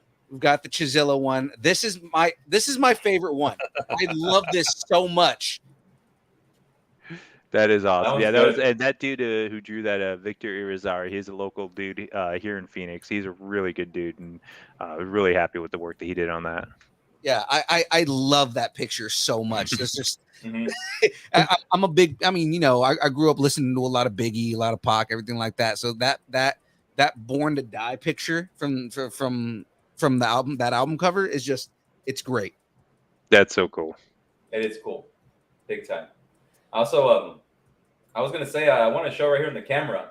I did some custom covers when I went to that convention in Sacramento a few months ago. Yeah. So I took pictures of them. If you guys want to check them out. Yeah, absolutely. Got you on the front of the screen. Go ahead. Let's see. Let's see. Go ahead and bust them. All right, there. That's awesome. So, There's that like one. that forked tongue makes him look scary as shit. I love that. Oh, that's dope. Yeah, see? The idea of like the liquor is totally there. Yep. And then people paid us to draw these for the custom covers. This is my favorite one. Ooh, that is creepy. Dude, the eye coming out of the top, that thing looks fucking scary. I love it. Yep. I got the idea from the G from Resident Evil 2. I was just gonna say, that's so that looks like the dude you meet in the basement, right? The dude you fight in the William basement. Birkin. Yes, yes. Oh, let me get that centered. Oh, there you go. Is that a Lucharillas? Nah. He No, almost it's got the eyeball on the top as well. Yeah. right. But I mean, like, he almost looks like a lucha, like a gorilla, like one of the gorillas from Lucharillas. It's one of those little what is it? Those little Scottish Terrier dogs. And this is the last one. Nice. That's so cool. Awesome. Yeah, dude, those are sick. Thanks, man. Yeah, those were fun to draw. I mean, that was the first time in years I've drawn on paper, pen to paper, and it's like I liked it. I was satisfied with the results. That's awesome. Well, I have a question then. Speaking of Lucharillas, you know, are we gonna get a Lucharillas comic book or a Chihuahua-rilla? Maybe. I mean, yeah, we are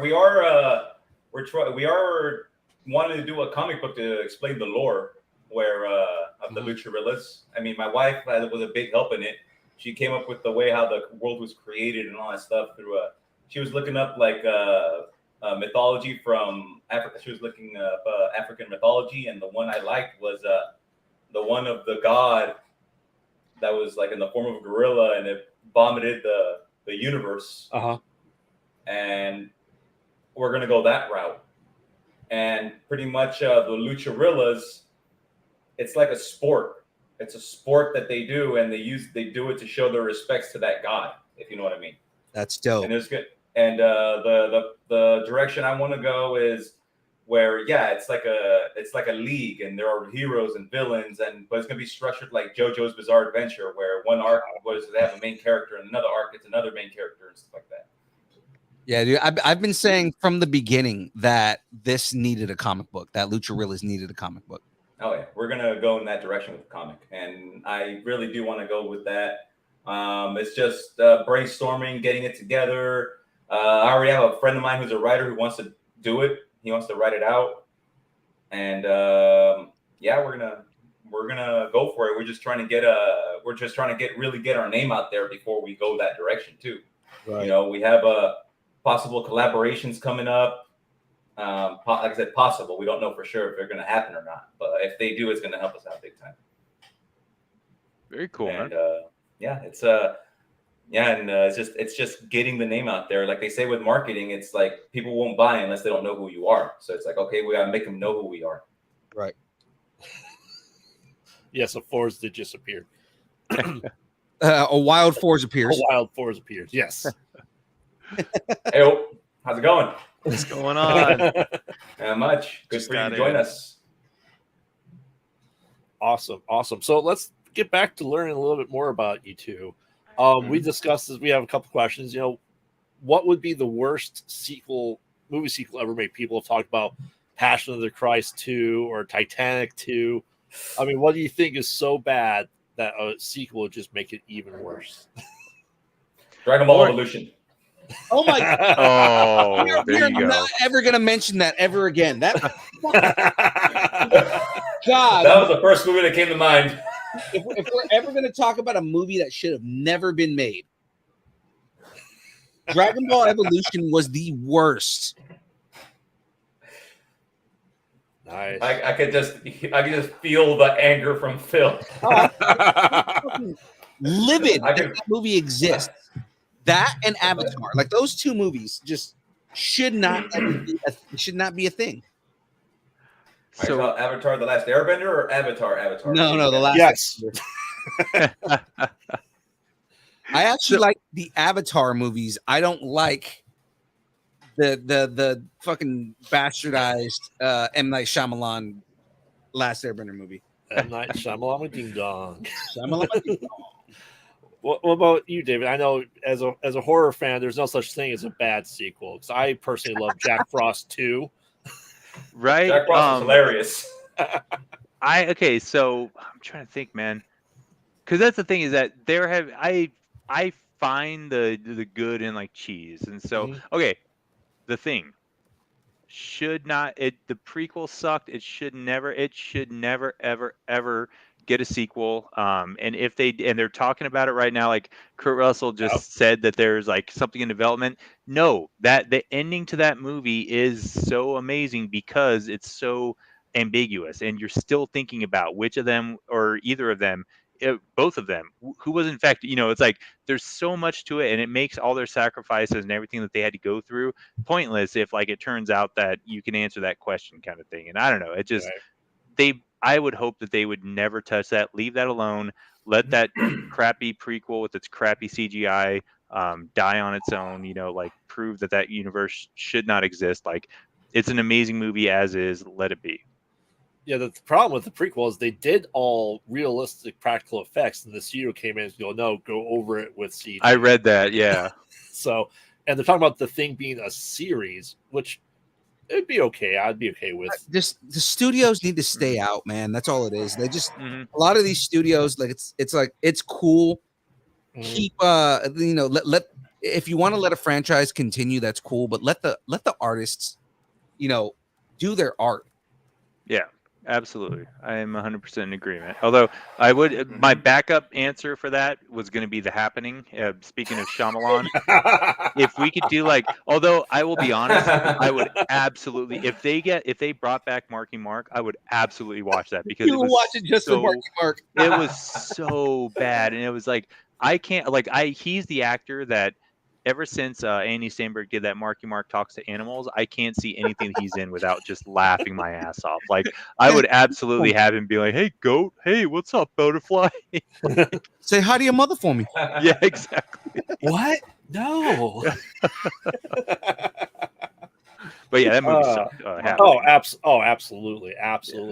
It should be called "It's Still Happening." Right. That's a sequel. That'd be the sequel. Absolutely. Yeah. It should, the still should be in bigger letters than happening. It's still happening. It happened again. Or that one. There you go. That it happened again. Yep. Exactly. If we can have 6 Sharknadoes and one of them about time travel, we can. Right. We can definitely have 10. The happenings. And then I think at some point you could say, "Oops, it happened again." It's like exactly. Oops, it happened again. And at some point in time, it'll be the future. They all left Earth because the trees were killing them, and they all come back. And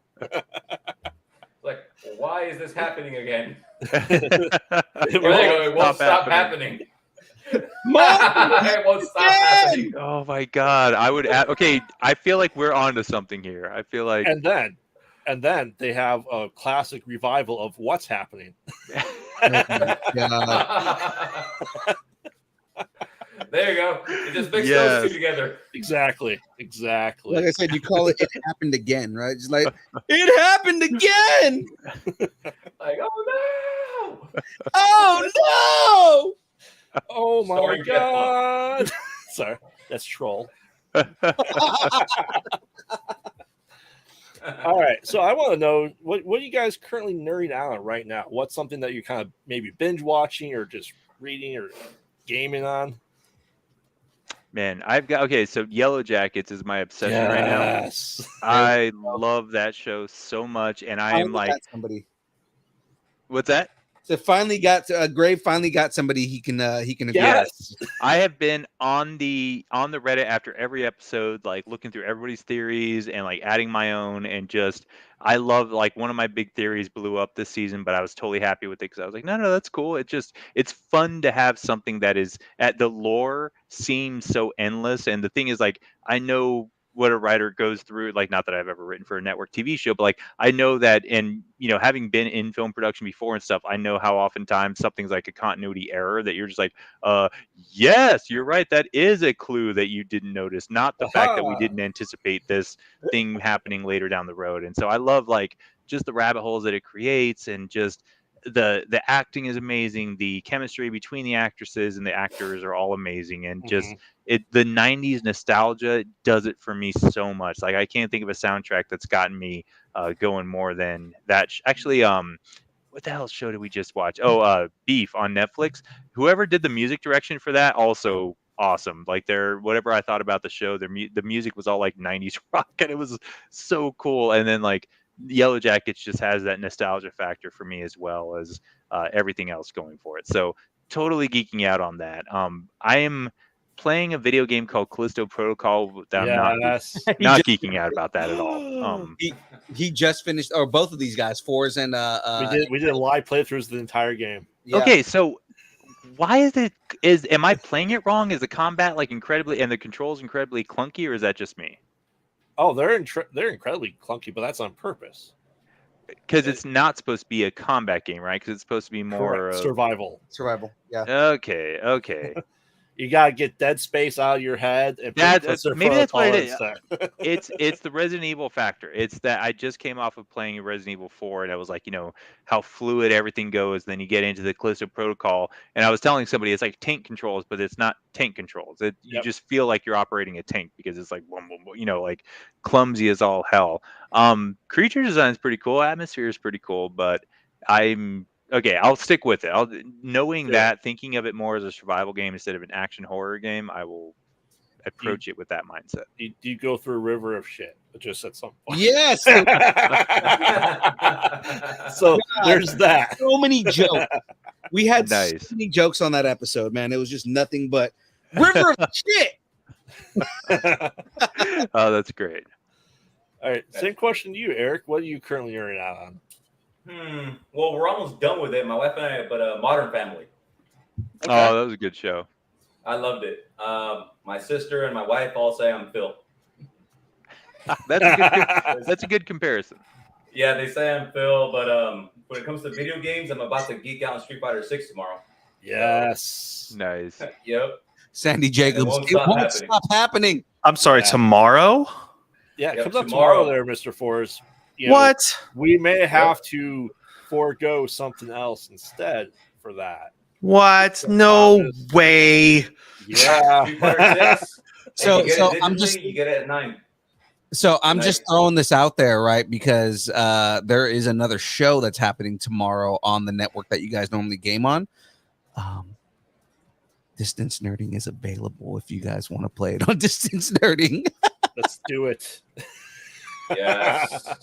Damn, I was gonna get Diablo 4 tomorrow too. We're saving that for a comeback from vacation. Yeah, we have Distance Nerding and Kyber Cave Street Fighter tournament going on. We're gonna it's the Distance Nerding Kyber Cave Street Fighter 6 Tournament of Champions. And I'll be Boy, there. are we not those champions. I've been saying I'm gonna wreck everybody as Dan Hibiki. That's all I'm throwing it out there as. I'm getting my Cody How ready. dare you use a troll character? But, what I was gonna say, I know after I'm done streaming Resident Evil 4, I am going to stream the OG Resident Evil 3 for the PS1. I still have the disc that I've had since 2001. Ooh, Oh nice, my man. God. Dude, that's probably worth some money. Stars. Yep, I'm gonna show it off. Be like, it's the original disc, PS3. Gonna stream it through my PS3, and I'll be playing that game. That's awesome, man. That's pretty sexy. Yeah, it is. Mm-hmm. I said if you could see to my left over here, you'd see every system ever made. That's awesome. It's over. You can't see it. It's over there. I promise you. But that's my next game, and tomorrow's gonna be a special. I'm gonna stream Street Fighter 6, for the day one launch. It'll be to show it off, get my character created and all that stuff, and do a little bit of story mode. Nice. Very cool. I've been looking at some of the stuff that they've been announcing on that, and it's like story mode is very different from anything Street Fighter's ever done, but I'm interested in it. And the creative character, man, I was you guys know Maximilian Dude, right? Yeah. Yeah, I've been watching him. We've actually watched this video earlier today, and there is so much stuff you can put in your creative character. It's like SmackDown versus Raw. Oh wow. Wow. That's amazing. So I can't wait to get into that. Is that you could create I see people create freaking AEW wrestlers in WWE 2K. You can create the exact same characters in Street Fighter 6 and make them look just like the wrestlers. So what you're saying is for this playthrough that Forza will create himself, I'll create Graveyard, and Young Phil will create himself, and we'll just beat each other up as us. Yes. but the fights will all be happy slaps. Exactly. I slap you, yes. It'll just be like just little slow grappling on the ground and slapping in the face. No, take this, Phil. Yeah. It's like, take this, Phil. I gotta make my Street Fighter freak. I said no touching of the hair or face. I mean, it's fair. I can smack you in the ear. Here. It looks amazing. Like there's just so much stuff you can do in it. Oh, say Wong. If you were just paying attention the past hour and a half, you'd know what was going on. We're talking about going to Vegas and just going to a poker hall and just doing lots of nose candy. There you go. Yeah, there you go. Everybody's favorite nose candy. Yes. All right. Yep. We have Phil ready to start wrapping this up here. All right. So yeah, some fun wrap up questions for you guys here. Let me where's my mouse? There it is, right there. All right. Oh. So guys, gotta ask you this, right? Given that we're we got some Latino love going on right now, right? What is your favorite kind of taco? Tripas. La mía.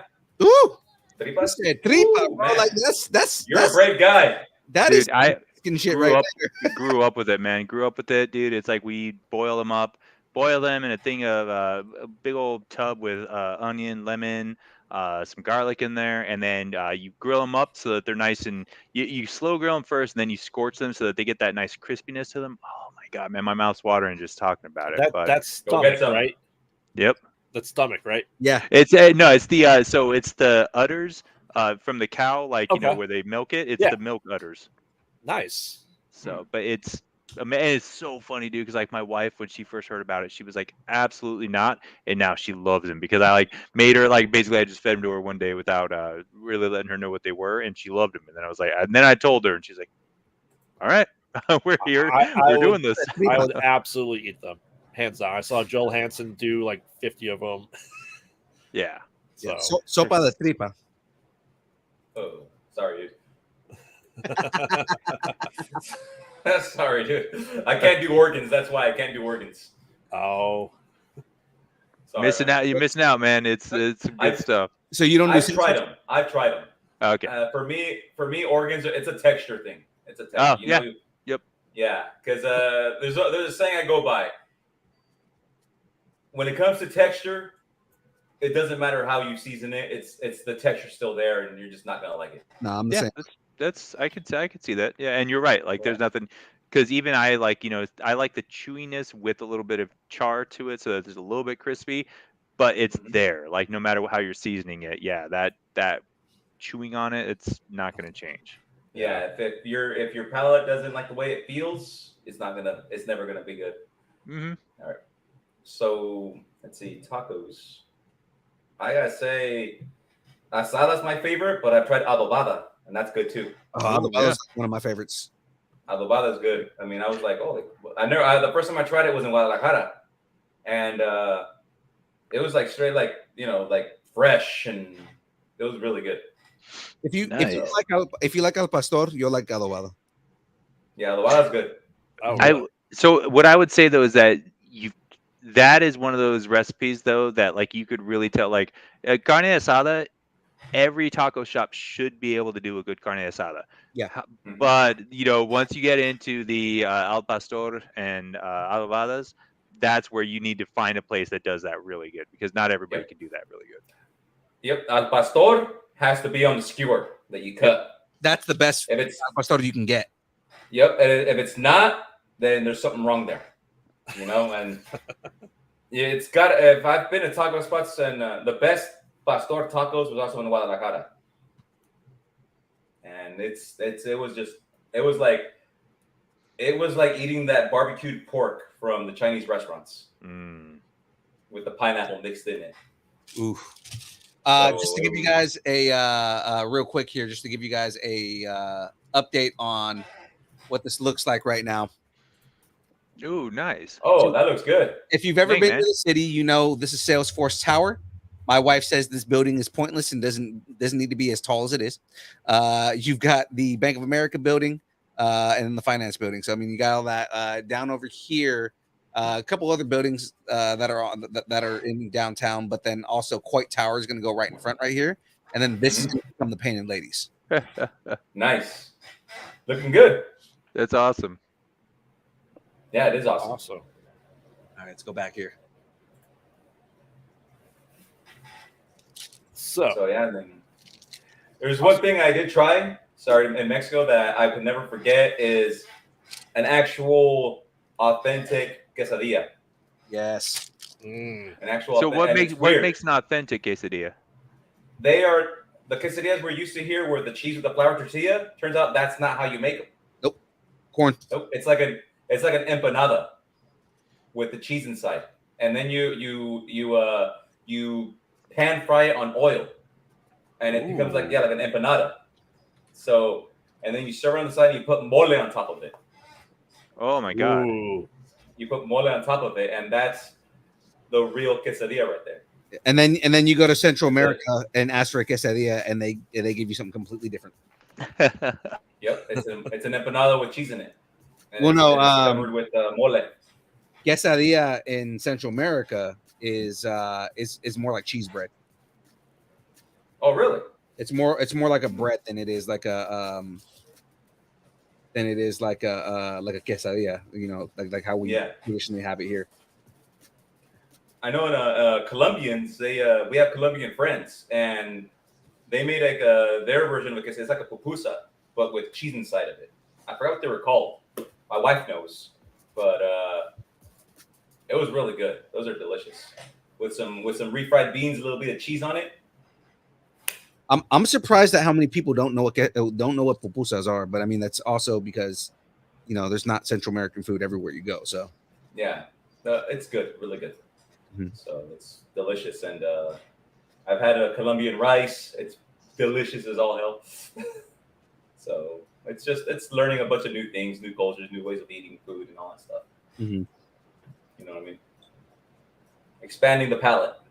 There you go. All right, so. What's some advice you guys might give anybody trying to get into the industry? You go, Dave. First, David. Got to think of an answer. I think your microphone's off.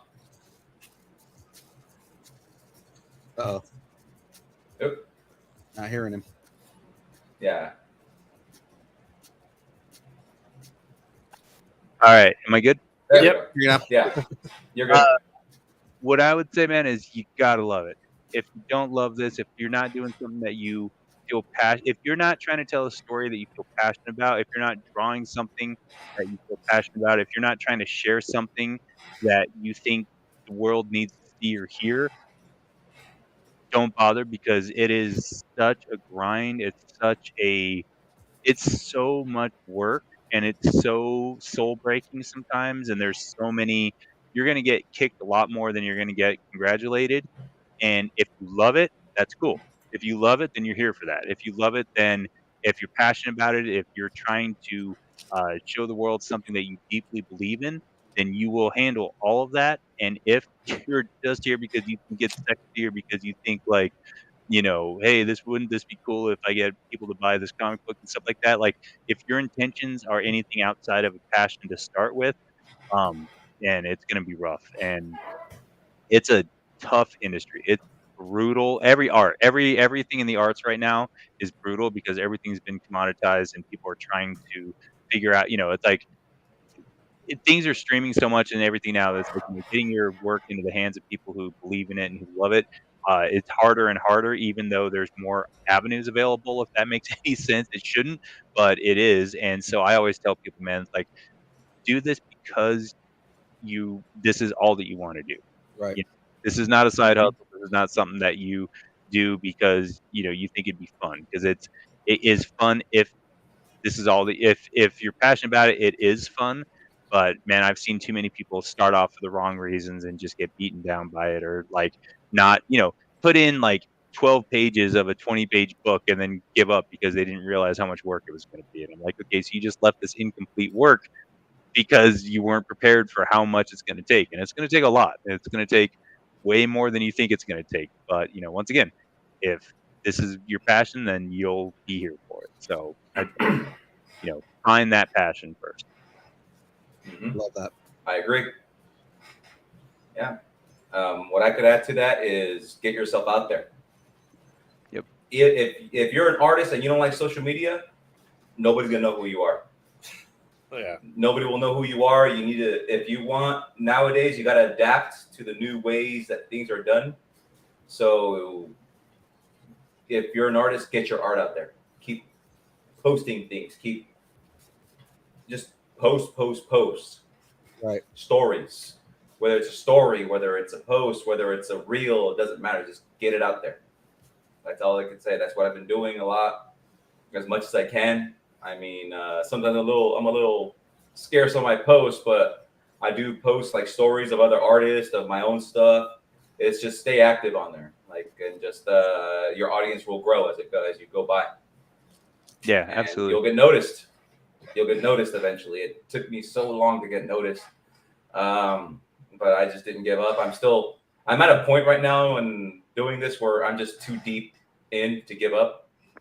Where it's because I juggle so much at the same time. I'm on vacation from work right now, so it's a rarity for me to get here. If you know what I mean. Like there are times I want to be on, but I'm at work.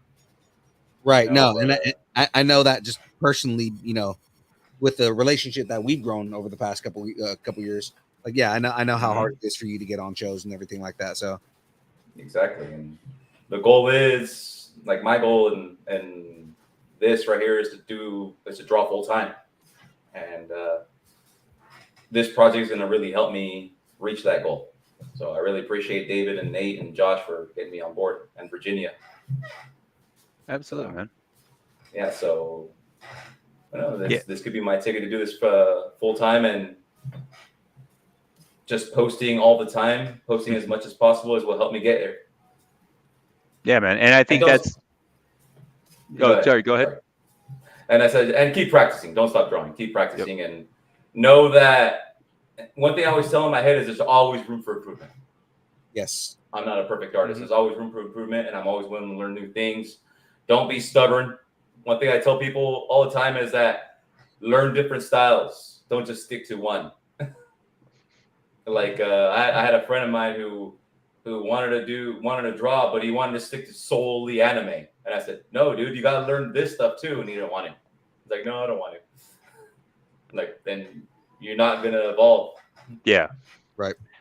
Yeah. And that's I think Erica gave that advice is invaluable in this day and age, is that, man, you've got to be out there. You've got to be posting. You've got to be putting your work out there for as many people to see, because you're not trying to appeal to everybody, but you're not going to find who your audience is if you're not out there. And, Right. For everybody, for every hater, for everybody or for every, not even haters, but like for every silent post that you make, posts that nobody responds to, nobody clicks the like button, nobody does stuff, you can't take any of that personally, because it's just the algorithms that we're all fighting against, that we're all like, who knows what the hell any of these algorithms, or who knows why these algorithms pick and choose what they do. And, if you can figure that out, hey, that's awesome. And you're going to run with it, and you'll become an influencer. But if you've still got to hustle out there, and just because you're not getting that traction yet doesn't mean you can give up, because if anything, that means you got to try harder. That means you got to, keep out there. So yeah, don't be, I used to work a lot of writers. It's really difficult because, writers are typically not extroverts, not people that are out there trying to network and do that stuff. And now in today's day and age, you really have to. And it's a tough ask for a lot of right-minded people. Right. Mm-hmm. They have to. They have to. Yeah. One thing I learned about success is networking is a big deal in it.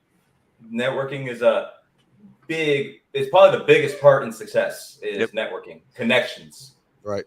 Developing connections, knowing people. And to know people, you got to talk to them. Oh yeah. That's why, to a lot of, like David said, a lot of introverts, it could be very difficult for them because they don't like talking to people. So it's like, you got to get rid of that. It doesn't matter how you feel about it. It doesn't matter if you don't like talking to people. If you don't do it, you're not going to succeed. It doesn't matter. You have to do it. You got to do what you got to do. You got to pay your dues. You got to put in the work. You got to. How can I put it without sounding like an ass? It's like the world doesn't care about your feelings. Yeah. You gotta do it. You're not wrong, dude. Yeah. Yeah. It's something a lot of people nowadays don't really want to get. It's like, dude, Gabriel Iglesias said it perfectly in one of his stand-ups about his stepson. When he said he was saying that his mom's very protective of him. And he says, no, I'm not trying to make him feel bad. I'm trying to prepare him for a world that doesn't care about his feelings. Right. And acknowledging that can really help you open your mind more, which can help you overcome certain anxieties to talk to people, which can help in creating networks and connections and all that stuff, Yep, absolutely. Mm-hmm. And yeah, it's just it's a big thing. So I went on a little ramble there. So no, man, that's all good.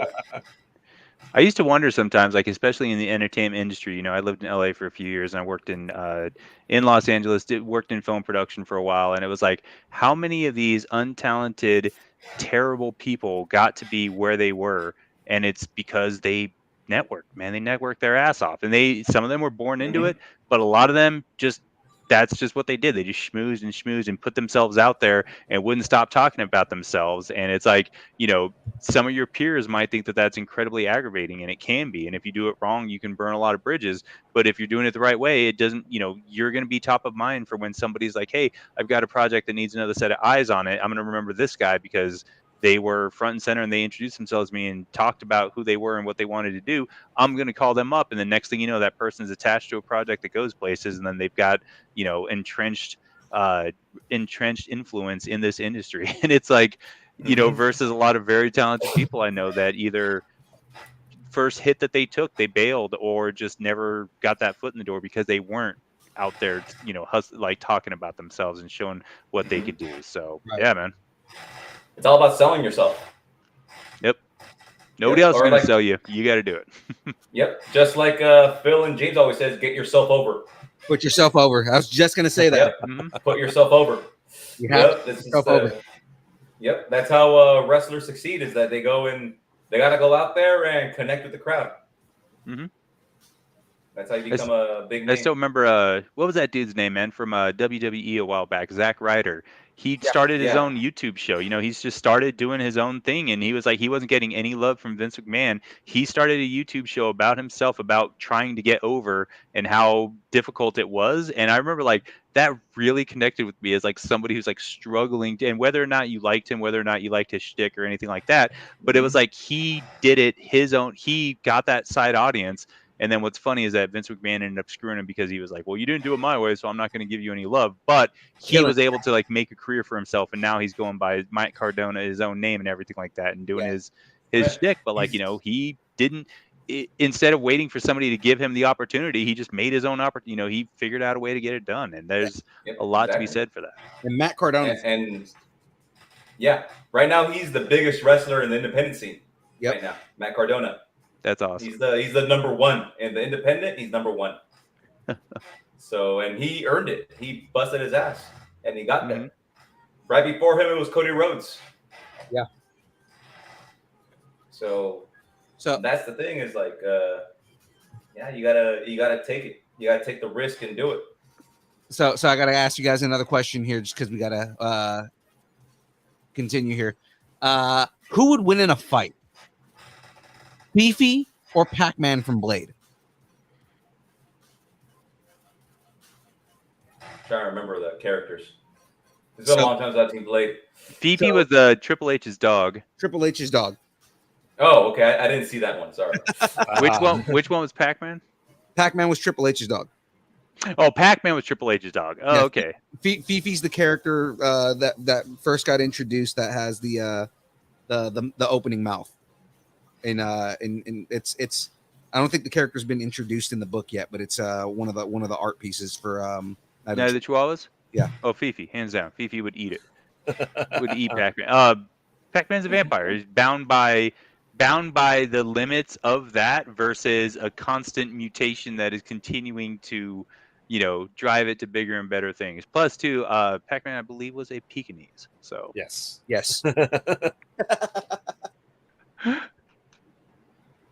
Hey, dickhead, you see my dog? Have you tried the lobby? That was pretty awesome. Funny.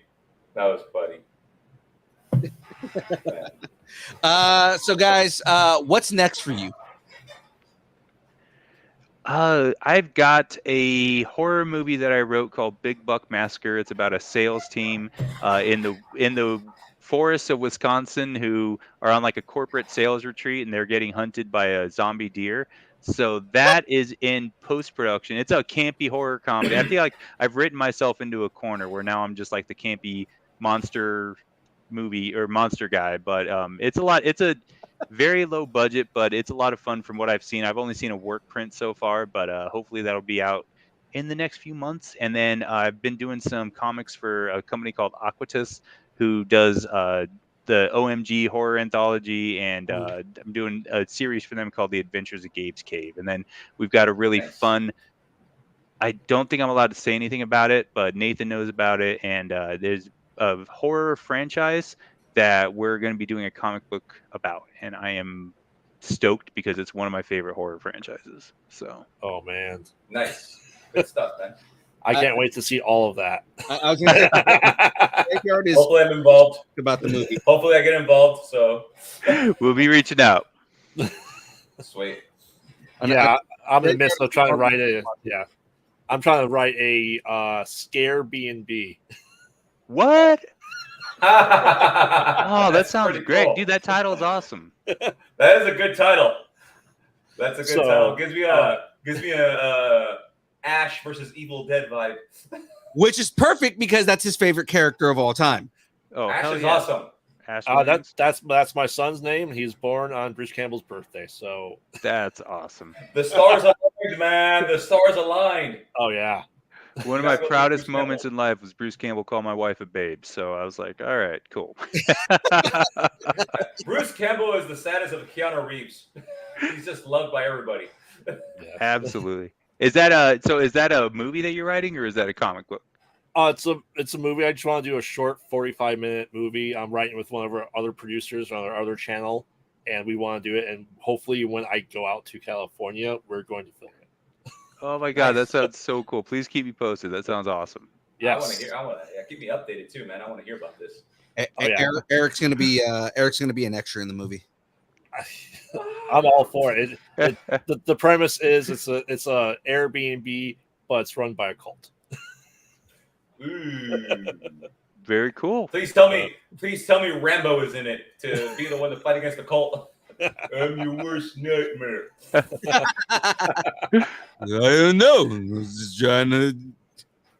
Oh, hey. I was just trying to rent a house, and all of a sudden, this is just. I just went in shooting. Yeah, just It's good. I tried to just remember way out. It didn't work. You know? Oh my god, this is awesome. I love this so much. It's good. I just remembered the music video for Three Little Pigs by Green Jelly. Yes. Remember that at the Nice. end, Rambo comes that claymation. Like, Oh yeah. Hey, Wolfface, I'm your worst nightmare. Your ass is mine. Yes. And the machine gun with the drum solo. Didn't expect this to be so scary, It kind of punchy, just kind of big, I don't even know anymore. They're trying to initiate me into religion, so I just put my knife in their eye. oh my god, this is awesome. Hey, I can do this kind of stuff all day, you know what I'm saying? It's just kind of, Killing's as easy as breathing. Killing is as easy as breathing. I love it. Oh my god! All right, guys, this is the moment where you get to put yourselves over. Tell everybody where they can find you, where they can follow you, where they can find out more about you. Put yourself over. Ruiz_illustrations on Instagram, Lucharillas on Instagram, Twitter, Oh wait, YouTube, and TikTok. As you're talking about Lucharillas, Yes. boom. Right. Nice. Oh, that's so cool. Distance Nerdrilla. Everyone loves that one. Yes. We do want to start the second season, the Chongo Weights and the Luchamonas. What? Yeah. The Chongo weights and the Yep, Luchamonas? I'm so down for this, bro. Yep. The Chongo Weights, the cruiserweight division of the Lucharillas. I figured that was the cruiserweights because I mean, Chonquitos, man. Weights. Also, Luis and I are talking about expanding to different realms for the Rillas, MMA and boxing. Oh my god! The Nice. Boxerillas and the Fighterillas. Like nobody out there understands how much I love Lucharillas. Awesome. Fighterillas and Fighterillas and Boxerillas. That's an idea that Luis came up with. I'm like, hey, dude, I'm down, man. I'm Fighterillas, down. Boxerillas, I love it. That's so Yep. cool. All right, David, where can we find you? Just spelling my name, David Quiroz Jr. All put together. I'm on Instagram mostly is where I'm active. At some point I might go back to Twitter. I might not. I'm on there, but L David Quiroz, EL David Quiroz Jr. And gosh, am I on any of the other socials? If I am, I don't use them. So that's about it. But yeah, hit me up. Oh yeah.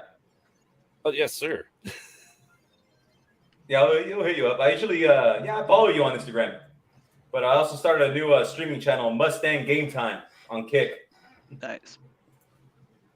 All right. Yeah, Mustang Game Time on. I'm on What's Instagram your, and Twitter. What's your OnlyFans, Eric? Oh, I donate my feet pics to Phil and James. they have sponsorship. And all of his feet pics end up on our OnlyFans, which now are only pictures of Aaron Watson's feet and Eric Ruiz's feet. Oh, how could you? I feel so betrayed. In Mandels. Was Only it in Mandels. was it the ingrown hair on my right toe? We had that as a feature post. There, yeah. Now that makes me feel better. Our feature post was, hey, look at this guy's feet. Hey man, we're not here to kink shame. Never. Never. We don't kink shame on this channel. There are limits, man. There are limits. If there are, I don't have the time to learn what they are. Yeah, that's a rabbit hole you don't want to go into. All right. Yeah. Well, we're coming up on time here. I'm almost done with this, but I'll save the rest for next week.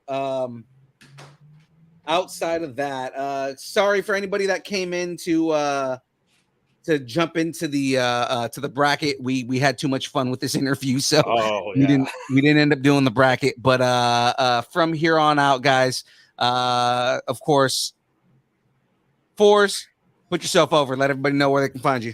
Alrighty. Well, I am the one and only Fours FX Saber Sound Designs. You can find my work over at saberfont.com. If you go to kybercave.com, you can pick yourself up a lightsaber, which I'm sure you will absolutely enjoy. And when you do, get one of my sound fonts, put it on there, and enjoy the sound fonts of many of the other folks on Saber Font, like Juan Sith and Harry Solo fonts, respectively. You can also find me right here at Distance Nerding, doing this thing on Thursdays for, at least the last hour, because I'm so freaking busy anymore. And then you'll find me at Kyber Cave Productions 3, maybe 4 times a week doing my thing over there with all the gaming, all the hosting, all the things, being Mr. Fours, being the husbeard, being who the hell I am. So may the Fours be with you, and we will see you next week right here on Distance Learning. All right. Man, that's a perfect voice for radio. I was gonna say, man, now I feel like I did mine all wrong. Oh, you know what? I did not get a chance to do. Please remind everybody to go check us out on Kickstarter. We have a issue number 4 Kickstarter going on right now. It's Eric's amazing art, his awesome Resident Evil inspired covers. So please go check it out and give us some love. Yes, I just put it into the chat. Awesome. I was just copying and getting ready to paste it, and I look over. I was like, "Oh, you already did it." Okay. Of course. Of course, Graveyard. Yes. Sir, put yourself over. Yes. So I am Graveyard, co-host of the Mostly Pod Out at Night, Mostly Podcast. You can get that anywhere you get your podcast. Hopefully soon, one day on ComicConRadio.com, if they ever get that up and going. It's been weeks in the process. But we have new releases every Wednesday. We talk everything horror, movie reviews, and our best and worst of each movie. Check that out. Top of that, you can find me over at Kyber K Productions 3 or 4 days a week right now, gaming and nerding out on our new show Saturday morning, Nerd Out on Saturday. So check it out, and make sure to support us here with what we do. Join Distance Learning Discord server, join Kyber Cave Discord server. If you want to talk nerdy to us, you want to talk horror movies with me, join us there as well. And you also find me here doing brackets and interviews with these awesome people every Thursday at Distance Learning. I just noticed recently reanimated. I love it. Reanimator in the building. They mostly Odd. at night. Mostly. All right, there we go. Ladies and gentlemen, you know who I am. I'm your boy, Young Phil. Distance Nerding. If you enjoy what you see here, if you enjoy everything that we do, leave us a review on Apple Podcasts, on Spotify. Tell your friends about us. Have them follow us and everything like that. Ladies and gentlemen, if you want to find out more about us, or you want to follow us, you want to check out everything that we got going on, follow us on Twitch, Twitter, Instagram, TikTok, YouTube, Facebook Live, MySpace, GeoCities, Latino Avenue, Black Planet. Of course, you have to follow us on OnlyFans. It's just pictures of Aaron Watson's feet and now Eric Ruiz's feet in Mandels. And that's about it, ladies and gentlemen. It's not it. You're forgetting one very important thing. If you're a follower of Distance Learning, then you got to realize we got merch people. We got merch people. All right, hold on. Let me take my face off the screen right here real quick. Because this makes me very happy. Because, ladies and gentlemen, we got merch people. There we go. All right. So, if you are interested in Distance Nerding merch, of course, that whole thing just disappeared right there. Distance Nerding merch, ladies and gentlemen.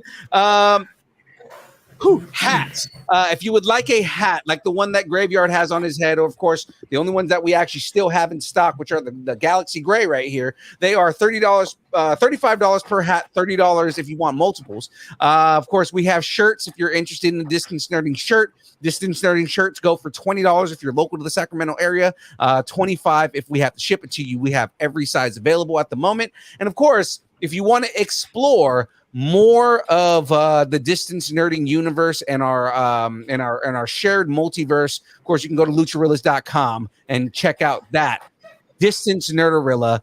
They've got everything from shirts to bottle openers to the bump box. And if you haven't seen that bump box, I've had a couple people buy them already, and they're freaking amazing. So, ladies and gentlemen, check out lucharillas.com. Get in on that. Get in on that Distance Nerding love. You see right there, he's got the logo. Of course, I'm rocking the basic logo too right now. So, you know, we are proud members of the Lucharillas world here. And then coming soon at some point, I will be cosplaying as the Distance Nerdarilla. I'm going to make it happen. You got to rep the Rillas, damn it.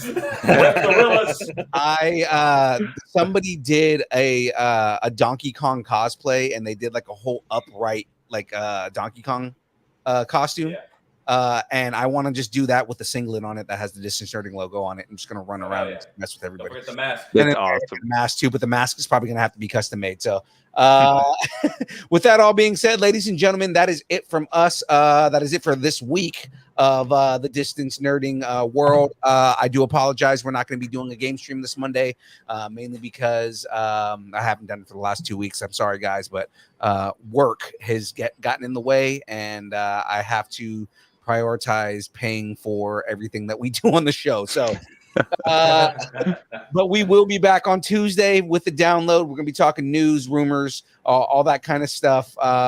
It's mostly going to be me and Frey because James is going to be taking a break this week. So, Rock sucks. The Rock sucks. The Rock sucks. The Rock sucks. Wait, I think we summoned the wrong person. John Cena. All right, ladies and gentlemen, that is it. From us. We will catch you next week. David, we didn't warn you here, but we do something called the dance party at the end of every show. Essentially, what you're going to do is grab anything around you and make it dance on screen to the theme. Let's let everybody know what we're getting into right here. We are ready. You'll see you will see an example here on the screen here in a second. So All right. let's get this started. Start with the grave.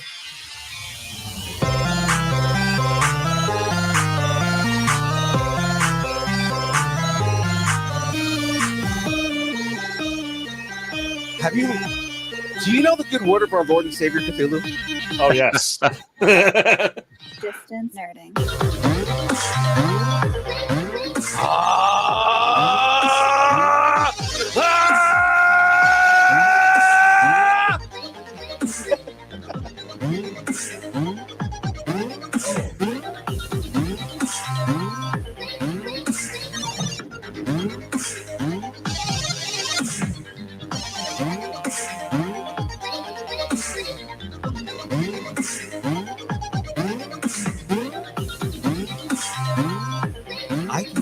I see all of you out there. Why are you not watching our show? I'm offended. I'm offended that it's only us. It's a lie. I appreciate all of you.